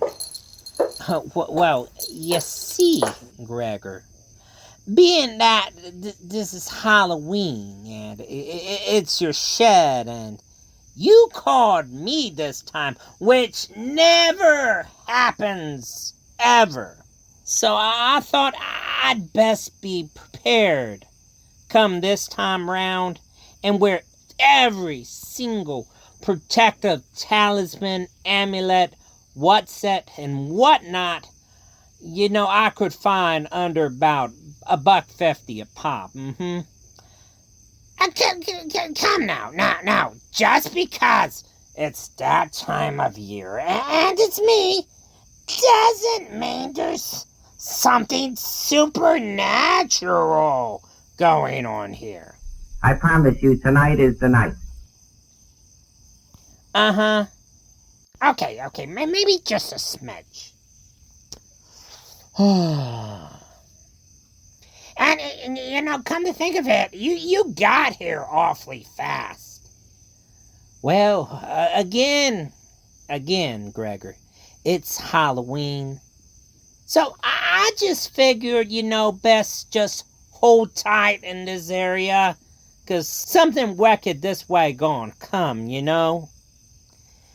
Anyway, if you could just tell me what hoodoo did you do, I think we could probably wrap this up quicker than you can say Jack Robinson. Hey! Wait, hey! Now, hey! Hold the horses to hold now! Or holding the horse, I didn't do anything. I'm innocent. I'm the victim here. Ow, that really hurts. Ouch. Look, I just returned from my 2 weeks vacation. Far away. In the faraway land, on the opposite end of my property. Just let it out. I was expecting more. Anyway, we're on the opposite end of my property, and suddenly I come back and find a threatening letter by some sick, twisted, supernatural entity. See, look, here it is. Uh-huh. See, Gregor, let me get this straight. So you left this shed? Oh, well, yeah, I did. Unattended, I suppose. Yeah, is that a crime? Oh. Hey, what's up with you? Mother of pearl, Gregor. Hey, what are you doing over there by the door? What? Yep. Just as I suspected. Wait, what is it? Well, Gregor, this in here is a wire, and this wire is attached from your door to presumably something beneath your desk. What? Wait, that's Papastapyrus. It's Papastapyrus. I think I remember. Look, I know every 12 by 12 square foot of the shed. Believe you me. Well, Gregor, being that you're the most absent-minded old lugger I know, so, of course, you know you don't know. And what do we have here? A tape recorder with a cassette labeled Noises from Shock Theater Horror Hosts, set at random intervals to freak out my nosy, no-count neighbor Morden. You booby-trapped your own shed and then forgot about it, didn't you? What? Wait, whoa. Hold them back, those accusations, buckaroo. Well, what about the note? It's signed some supernatural entity. Gregor, you are some supernatural entity. Oh, yeah, huh? Oh, wait, what about the threat? It says something to the effect, I have, X hours to set wrongs right or meet my fate. Well, Gregor, I ain't no Sherlock Holmes, but might it have something to do with that, their, guillotine, the one over top your doorway, set to an egg timer.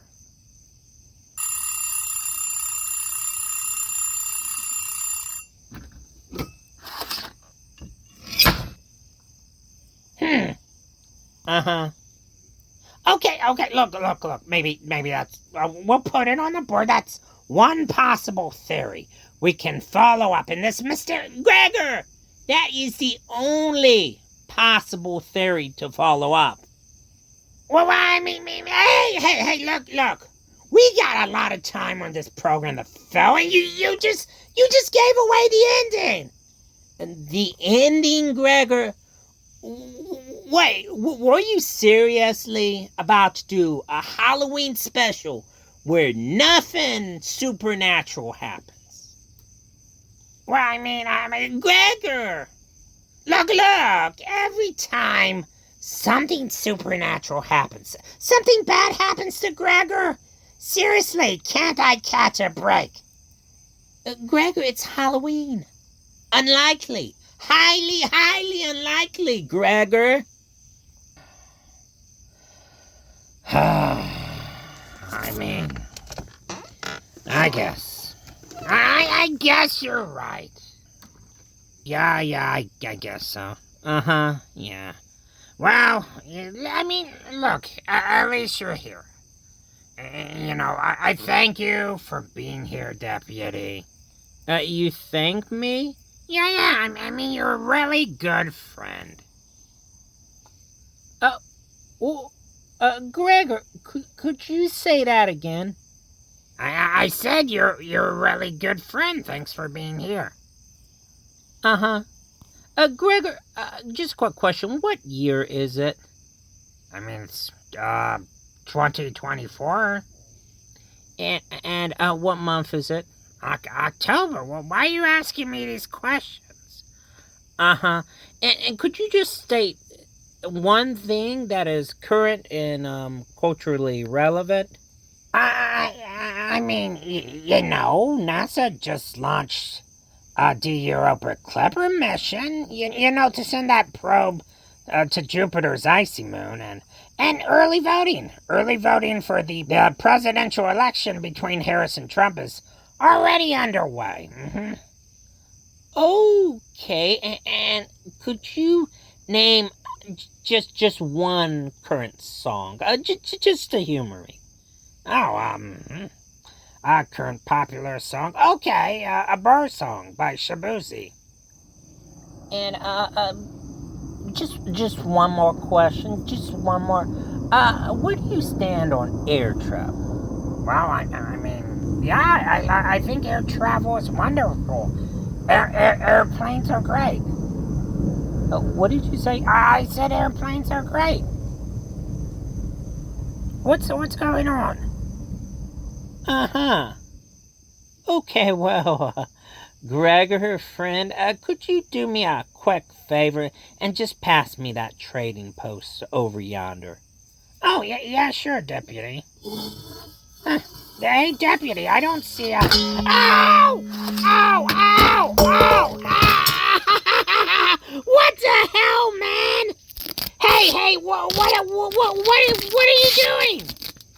Look, I don't know who in hell you are, but Gregor don't take no vacation. He doesn't call nobody his friend, and doesn't know jack about nothing current or recent. So why don't you start barking? Well, isn't this an interesting development?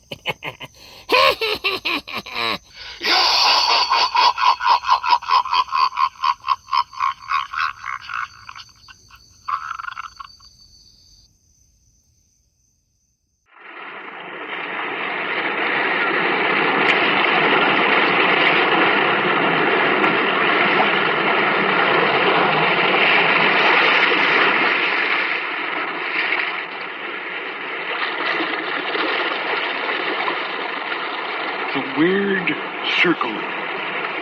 In this cave by the restless sea, we are met to call from out of the past stories, strange and weird. Bellkeeper, toll the bell, so that all may know we are gathered again in the Weird Circle.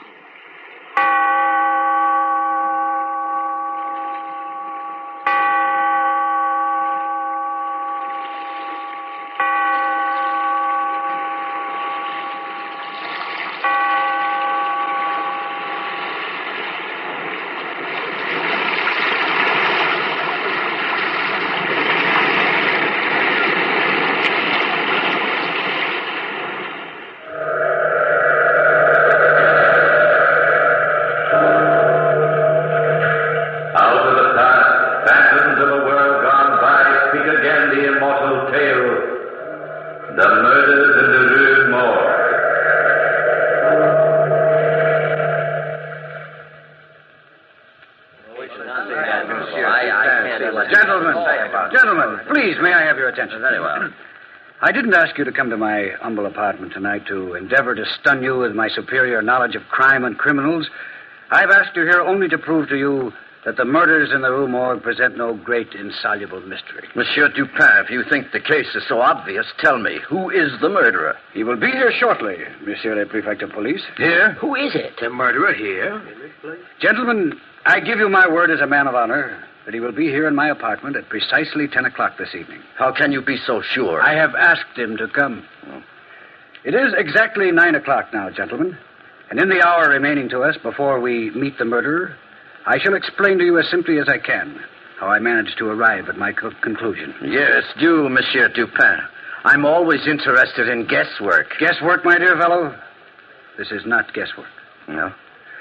Now, gentlemen, let us retrace the case. The story begins, if I'm not mistaken, with Madame L'Espanaye and her daughter Camille on the afternoon of December 16th, 1841. Well, of course, you're correct so far anyway, Dupin. I bow, Monsieur le Prefect. Madame L'Espanaye and her daughter Camille entered the Bank of France at precisely 2:45 in the afternoon to transact important business. Ah, Madame L'Espanaye, I've been waiting for you. So good of you, Monsieur Le Bon. Have you met my daughter, Camille? I don't think I've had the pleasure. How do you do, mademoiselle? How do you do, Monsieur Le Bon? Are you quite sure, Madame L'Espanaye, that you wish to withdraw all this money at this time? Quite positive. But 4,000 francs is a great deal to keep about one's household, madame. I'm quite aware of the danger involved, Monsieur Le Bon. But if the bank keeps this withdrawal quiet, nobody else need know that I have a sum of money in the house. Well, things do get about, madame. There's no use inviting unnecessary danger. The danger is my problem, Monsieur Le Bon. I think we'd better let the matter drop at that. Have you, any protection against possible thievery at home, madame? Ah, no, monsieur, but Mama and I have protection enough. We bolt and lock our doors. It's absolutely impossible for anybody to enter the house unless he should break the door down. But does any male protector live in the house? My husband died many years ago. Madame misunderstands me. I'm only asking these questions for your own good. 2 unprotected women living alone in a large house can invite trouble. That is our problem. If Madame insists. And I do insist. Very well, Madame. I have the money here. I myself will see you both home to ensure safe delivery. But let me warn you now. The minute you arrive in your home on the Rue Morgue, the Bank of France resigns all future responsibility. We understand, Monsieur Le Bon. We understand perfectly. Interesting that So, gentlemen, the first step in this little tragedy was completed. Madame L'Espanaye and her daughter insisted on taking the money home from the bank. Monsieur Le Bon drove them in his carriage to their house, the large, bleak house, number 12, Rue Morgue. When they arrived there, Monsieur Le Bon looked about for the gendarme who was in charge of that particular block.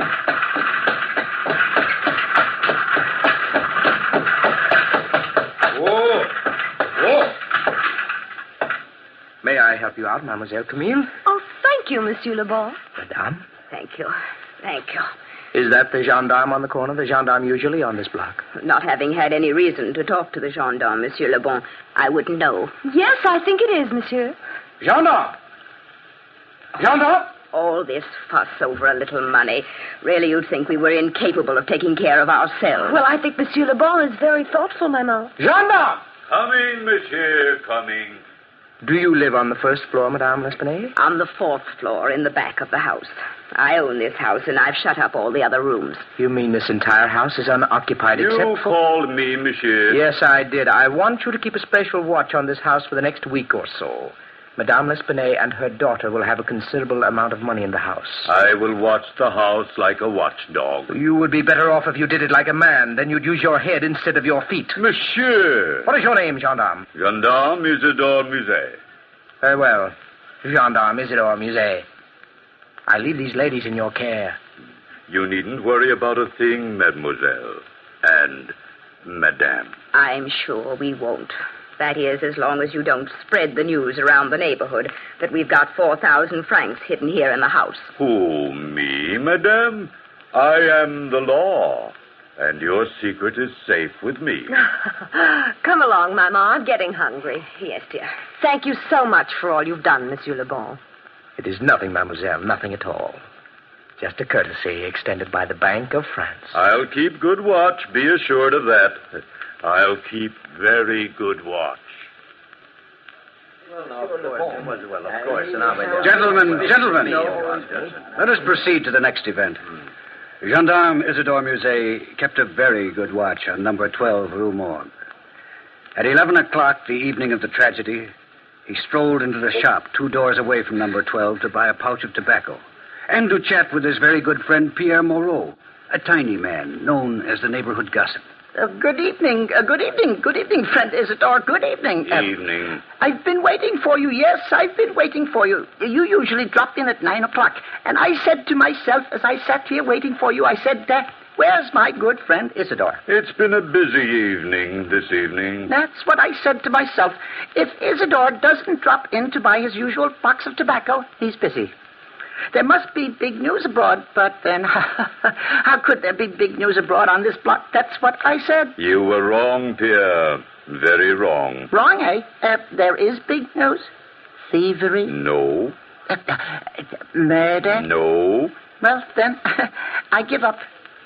It's a secret. Secret? What could be a secret? Somebody got married. That's no secret. Somebody died. That's no secret either. A child is ill, a contagious disease, an epidemic, or Paris will be infected? No. Well, I can't guess. If you promise not to tell a soul... Oh, not a soul. Well, Madame L'Espinier and her daughter Camille have withdrawn 4,000 francs from the bank today and have it hidden in the house somewhere. No. And I must stand on guard. Naturally. But don't tell a soul. No, not a soul. On my honor, not a single soul, Isidore. My word of honor. I swear it now. And so, by midnight, gentlemen, the entire neighborhood in the Rue Morgue was buzzing. 4,000 francs in the L'Espinay household. I hear it was 10,000. 2 women all alone. Imagine it, 20,000 francs. I wonder where... And all that jewelry must be a veritable fortune hidden away. Do you know that they say she's got money hidden in every corner of the house? Imagine almost 1 million francs in that house. I always knew there was something strange about those 2 women living all alone in a house like that. And in the rear... 4th floor. Yes, sitting in the bedroom of the 4th floor rear. But while the neighborhood was busy gossiping and chattering, Mademoiselle Camille and her mother were completely unaware of the commotion they had caused. It was almost 3 a.m. Camille had just finished undressing, and her mother was sitting in front of the mirror, brushing her hair, so that they didn't notice the window opening in back of them.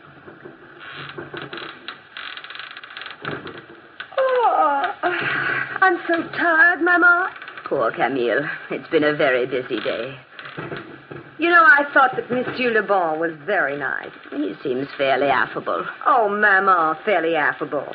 I thought he was perfectly charming. So concerned over us. No man ever gets that concerned over me. Must have been you, darling. All men see... Mama, look in the mirror. Stay calm, Camille. Don't Mama, move. he's got a razor in his hand. Don't move, Camille. Mama, quick. Let's hide. He's coming closer. Where, Camille? Where shall we go? Into the closet, Mama. Quickly, Mama, into the closet. Close the door. Mama, he'll break the door down. He'll break the door down, Mama. Watch out, Camille. He's breaking it down. Help me, Mama. Help me.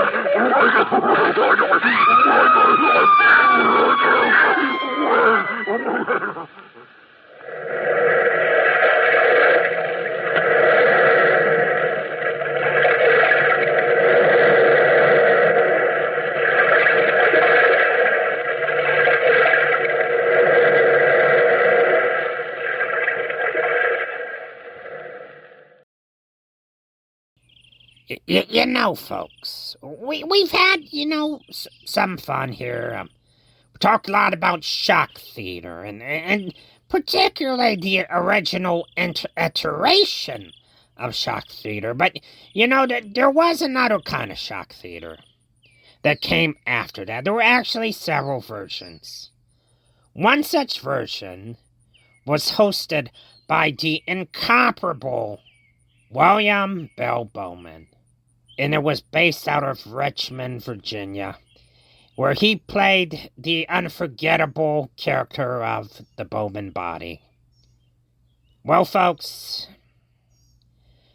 Mr. Bowman has passed recently. But I just wanted to say a few words in respect and tribute to Mr. Bowman. Some folks...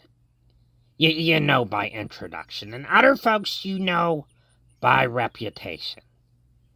Now, I wasn't around to have watched Shock Theater on TV when it aired. But the simple mention of his name, the Bowman body, by my family members, brought instant smiles and the recollections of him. Just caused him to light up with a childlike joy. You know, I always remember that. The expressions on their faces, the way they spoke about him, their delight was so natural, so infectious. Now, Mr. Bowman leaves behind a kind of legacy which I feel is the ambition of all who have ever aspired to earn their place among their peers, their place within their craft. Mr. Bowman was loved. He was loved by family, friends, and fans alike, purely, unconditionally, and without question. And it takes no little difficulty to see why. Mr. Bowman was a genuine and kind human being. He enjoyed what he did and radiated that joy. Watching him perform, it is impossible not to catch that feeling. Mr. Bowman was witty, enthusiastic, sarcastic, but he always had a warmth that always seemed to show through. And no matter the circumstances, warmth is not something easily fabricated. You either have it or you don't. And to his credit, Mr. Bowman truly did. And, Mr. Bowman was a kind of local celebrity from Virginia.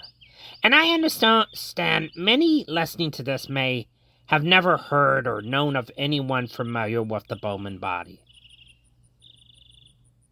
But notoriety is frequently of one of two forms.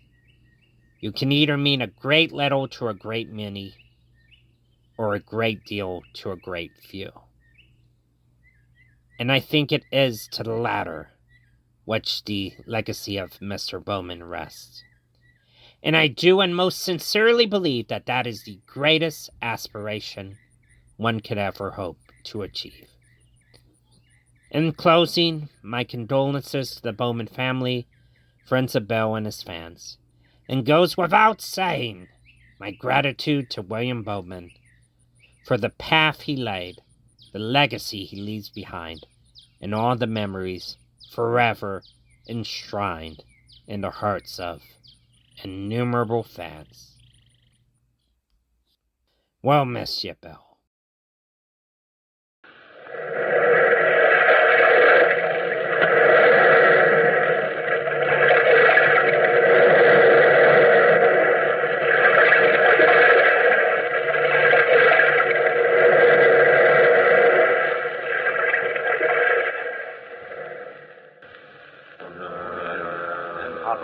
Terrible. How awful.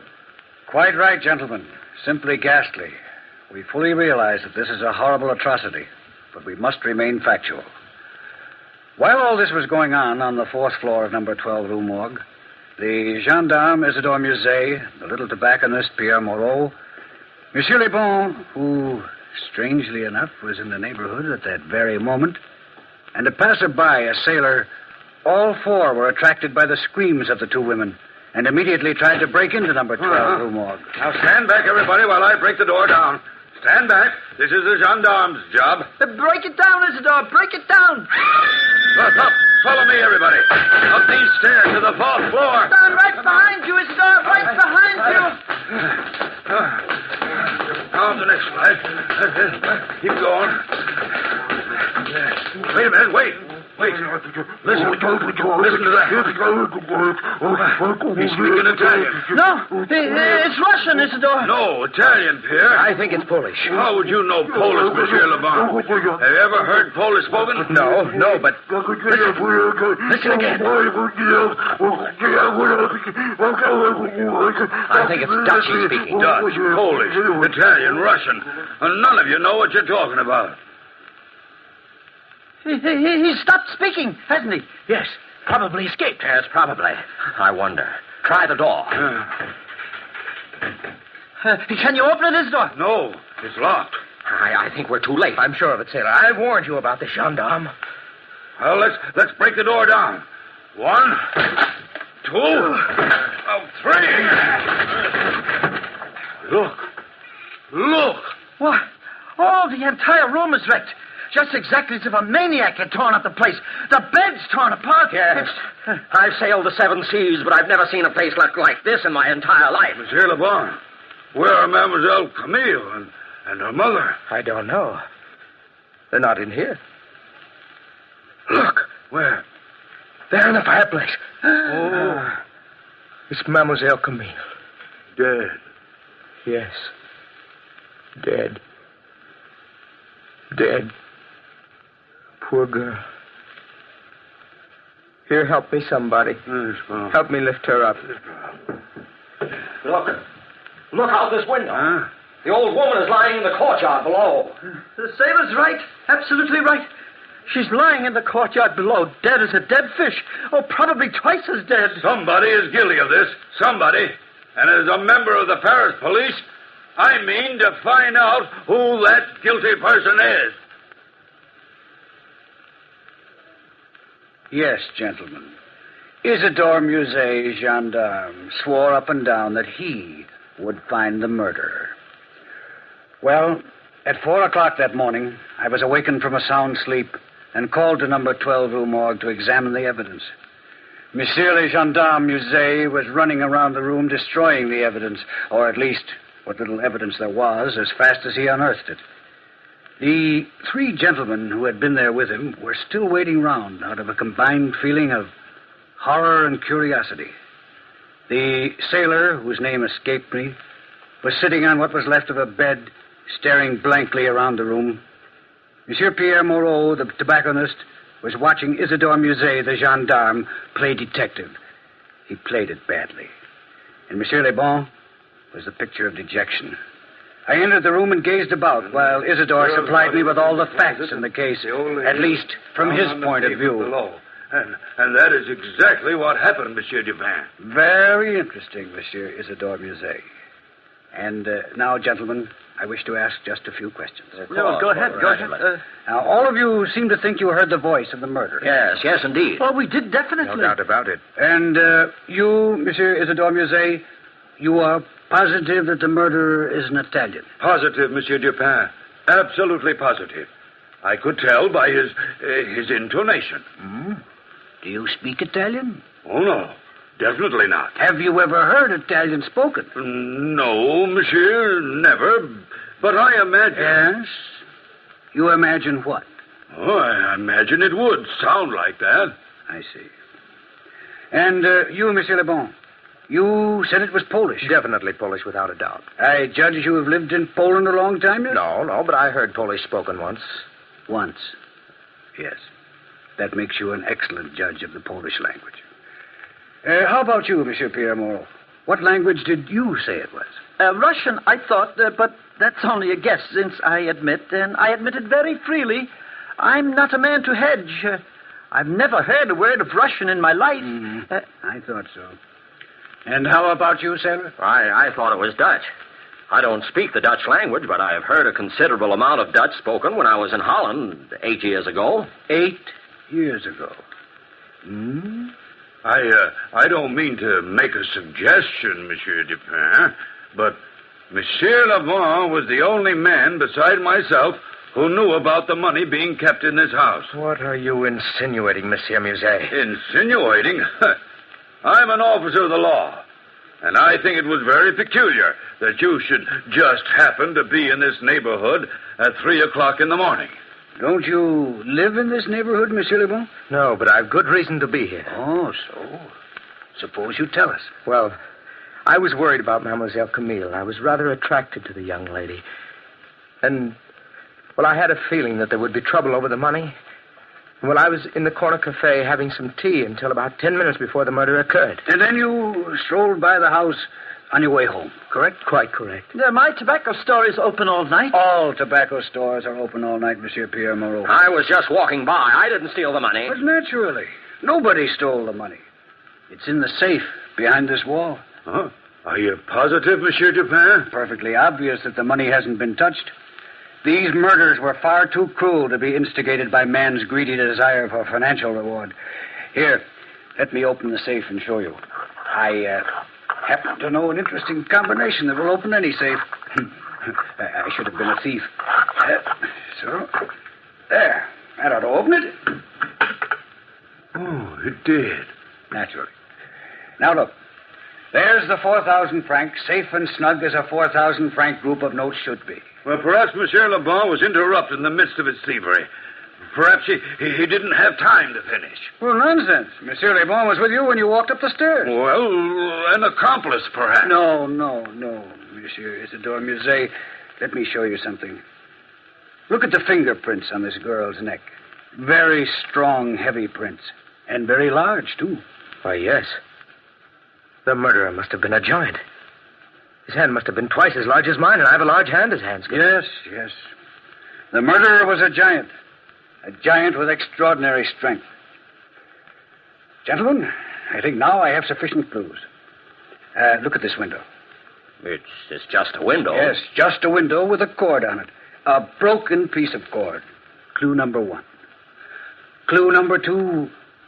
Look at the dead girl's hand. Huh? Why? She has some hair clutched in her hand. Quite correct. And with this cord and this hair, I can find the murderer. Gentlemen, go home. Go home, get a good night's sleep, and I'll hand the murderer over to the prefect of police very soon. Monsieur Dupin, don't forget to mention that I helped you. I'm due for promotion soon. That's very extraordinary. I don't care, man. And so, messieurs, that is the story. And you have the facts. A piece of cord and some hair. The condition of the room, the strength of the murderer, the passion of the deed, the lack of motivation should all suggest to you the very same thing it suggested to me. Monsieur Dupin, you are talking in circles. Circles? So? You mean to say you still don't know who the murderer is? No, of course I don't know. And frankly, Monsieur Dupin, I don't think you know either. Oh, really, gentlemen. Really, gentlemen, you amaze me. Here, Monsieur le Prefect. Examine this piece of cord, if you will. What do you make out of it? A piece of cord, yes. Well, let me see. Well, it's a piece of... Well, nothing except that, it's been torn. Yes, it's been torn. Now, yes. Try to tear it yourself. Well, well, I couldn't. It's a very, very strong cord. Ah. Notice anything else? Yes, now that I look at it, it's got a very unusual knot in it. But what does an unusual knot prove? You will see what I mean presently. It's the first stroke of 10 o'clock. Any minute now, gentlemen, the murderer will enter this room. May I please ask you to extinguish all the candles in the room, all except one. Why, Monsieur Dupin, we'll all be murdered. Which would be no great tragedy, but I wouldn't worry if I were you. Well, as you say, Monsieur Dupin. Extinguish the candles, gentlemen. Yes. Now we are in semi-darkness. That is fine.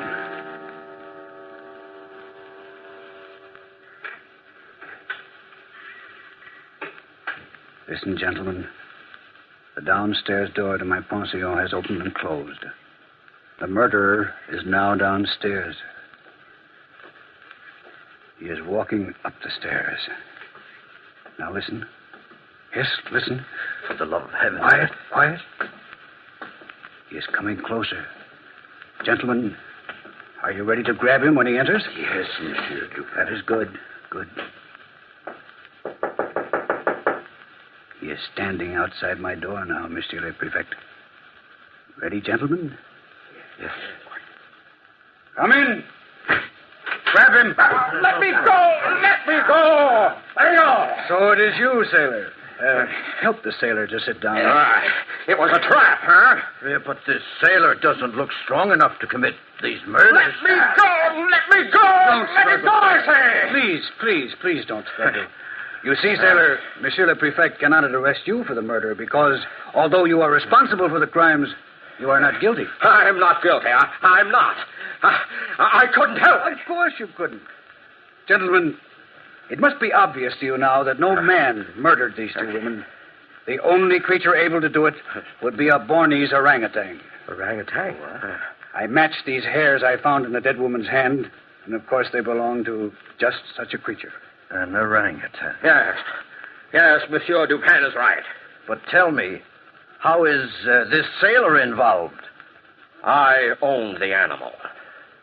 Dupin put an ad in the paper saying my orangutan was captured. Oh, that's why I'm here, to claim it. But didn't you realize that Monsieur Dupin knew that the murder was an orangutan? No, I didn't think anyone could solve the murders.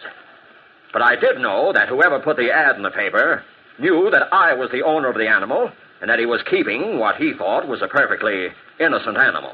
You see, I addressed my ad personally to this sailor. This piece of cord told me a sailor owned it. There was a sailor's knot in the cord, and the knot was peculiar to those tied on Maltese vessels. Therefore, when I put the ad in the paper, I asked the sailor from the Maltese vessel, I checked on the name of the vessel from the sailing data in the paper, to come and get the beast. Well, naturally, I came to pick him up. Ah, now I see. One question I must ask, sailor. How did the orangutan get hold of a razor, and how did he manage to escape? I had the animal locked in my quarters. I captured him in Malta and brought him to this country to sell to the zoo. They're very smart, you know. Well, last night when I entered my room, he was trying to shave with my razor. When I tried to chain him up, he escaped. He ran out into the streets, saw the light in number 12, Rue Morgue, climbed up the lightning rod to the ladies' apartments. Well, you know the rest. Indeed we do. Well, gentlemen, if you have any other problems you wish settled, call on me.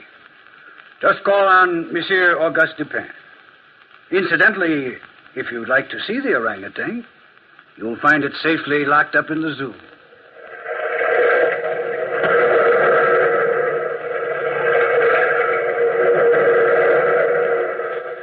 From the time-worn pages of the past, we have brought you the immortal tale, Murders in the Rue Morgue. Bellkeeper, toll the bell.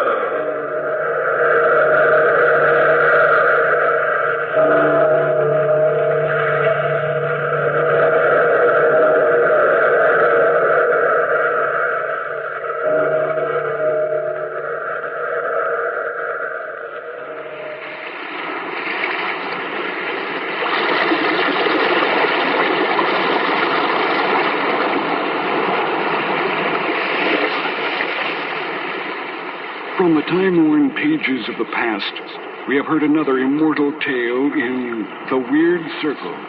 Bellkeeper, toll the bell.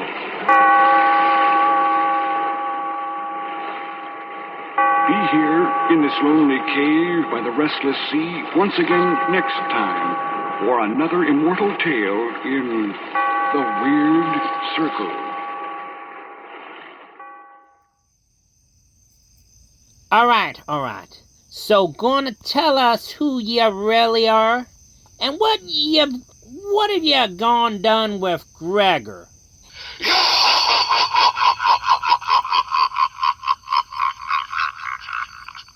I am one, and I am many. And I am the phantom eye that has been watching you all from the beginning. I am.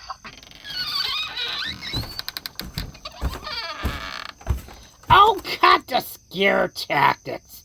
Your name is Mud, you faker. But how? Gregor, the one and only, baby. And by the way, look who I just fished out of the swamp. Oi, you scoundrel. Wait. If you're all here, Where's Alpha? Where's Saw at? I don't know, Columbo. Did you think to try the closet?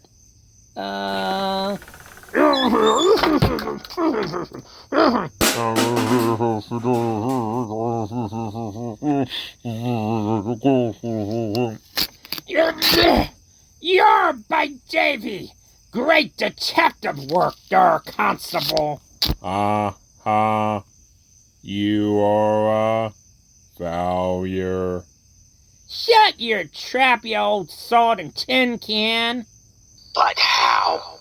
How did you escape the trap I concealed you in? Trap? Girl, please. You mean that grave you buried me in? Jeez, I was like in and out in like 10 minutes. And it ain't gonna take more than 2 to get this dirt from under my fingernails either. My ex used to pull that same thing on like a weekly basis. Wait a second. Gregor, if you got in and out and like almost immediately, where have you been all this time? What? You really think I'm gonna show my face when this putz over here is doing all my work for me? Unlikely. Okay. But isn't there still something you want to know? No, not really. I guess that wraps up everything. Nay, sir. We still don't know who this faker is. That's right. For I am the thing which your very existence is owed. I am that which you cannot be without. I am. Gregor, what in the damn hell are you doing? What does it look like? I'm wrapping things up. Look, fellas, I don't care if this putz is dark-a-winged duck. Boy, but that was the whole conclusion to this Halloween show. To figure out who it was that been pulling the wools over our eyes. Girl, what in hell's bells you think you be doing? I'll tell y'all what he's doing. He's Gregor. And he's copping out. What? On a Halloween special? Who in their right mind does that? I'll tell you who. Gregor. Gregor does that, and that's how we know I'm the real deal. Biznats.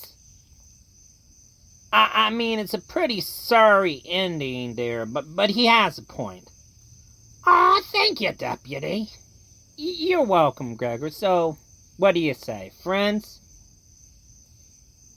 Nope. Son of a... Well, what we be doing with him now? Oh, easy. Yes, hey, Saul, you know the broken down K-car? Round about where I got that upturned silo?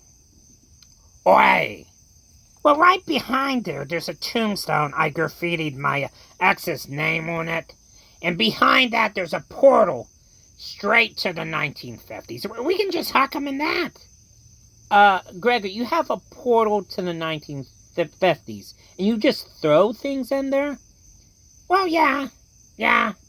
Occasionally. Trump supporters, mostly. But to be fair, they're much happier there. Okay, but what happens when it reaches the 1950s? Hey, that's past me's problem, but don't worry. I'm sure he'll think of some pretty inventive, or, messed up ways to screw with him. Wow, Gregor, that's pretty jacked up. Well, yes, but, as about as jacked up as a two-way toilet. Yar, nay, sir, it be as jacked up as a one-winged seagull in a hurricane, yar. Incorrect. It is as jacked up as Candyland for diabetics. Oi, you're all off. It be as jacked up as some pyrokinetic firefighter. No, y'all. The whole thing's as jacked up as concrete stool softener. Look. I know we disagree a lot on a lot of things, honestly. But I believe we can all come together and say it's about as jacked up as a lead-lined drinking straw. Yeah, I guess that works. Oi.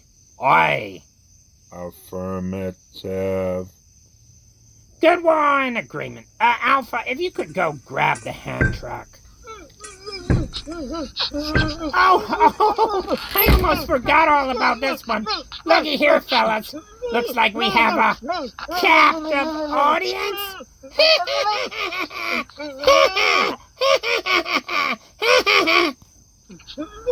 Wait, it's really not that funny? Forget you. Just go help out, Alpha. Anyway, folks, we thank you for tuning in. And you can find us online at weirdhalloween.com. And as always, wait. Actually come... Yeah, wait a second. Hold up. Did I? Yes, I did it. Gregor got through a whole episode. Completely unscathed. Nothing bad has happened to me. Gregor, now don't ye be tempting fate, der. No. Don't take this away from me. For the first time, I, Gregor the Gravedigger, have won! I'm a winner! Wait, Mr. Test, you really should silence you! Victory is mine! Yeah, hey, you hear that, universe? You can't touch me! I beat you! Guys, what's that sound? The noise appears to be that of a locomotive heading for this vicinity. And look, it's a train. Just say train. And look, guys, we're miles away from the nearest track. Be sure, Gregor. It sounds awfully near it, be. Fellas, look out the window here. You're seeing what I'm seeing? Why, it'd be a ghost train. And it'd be headed straight for us. Abandon ship, me hearties. Except Gregor, of course. What? Hey, come back here. It's probably... No. Oh, crap. Well, folks, I guess that's our show, and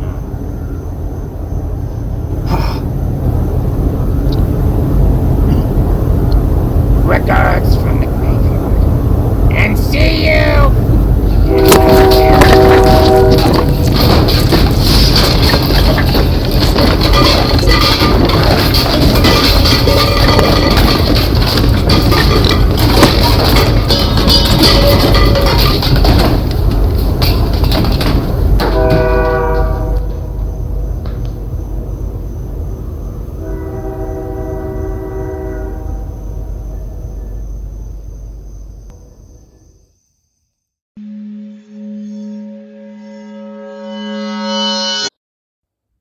This episode was in tribute to the masters of shock theater. Accordingly, this would not have been possible without the archival voice talents of the pioneers of modern horror hosting. Accordingly, much respect is due to the memory of Mila Normie, John Zachary, Terry Bennett, and Zed Noel. Additionally, thanks goes to Jonathan Edward Sharp for providing the voice of the Faker. And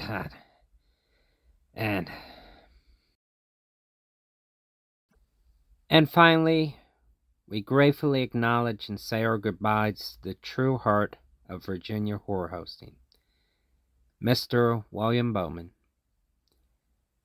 May he continue to live on in the hearts and memories of many a horror movie fan. Mr. Bowman, rest easy, rest in peace, rest in love.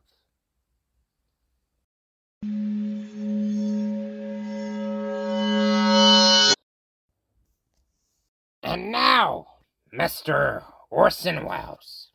Ladies and gentlemen, what are your favorite stories? If there is one you're particularly fond of and would like to hear on the air, will you please write me about it? But always remember, ladies and gentlemen, there are werewolves. There are vampires. Such things do exist.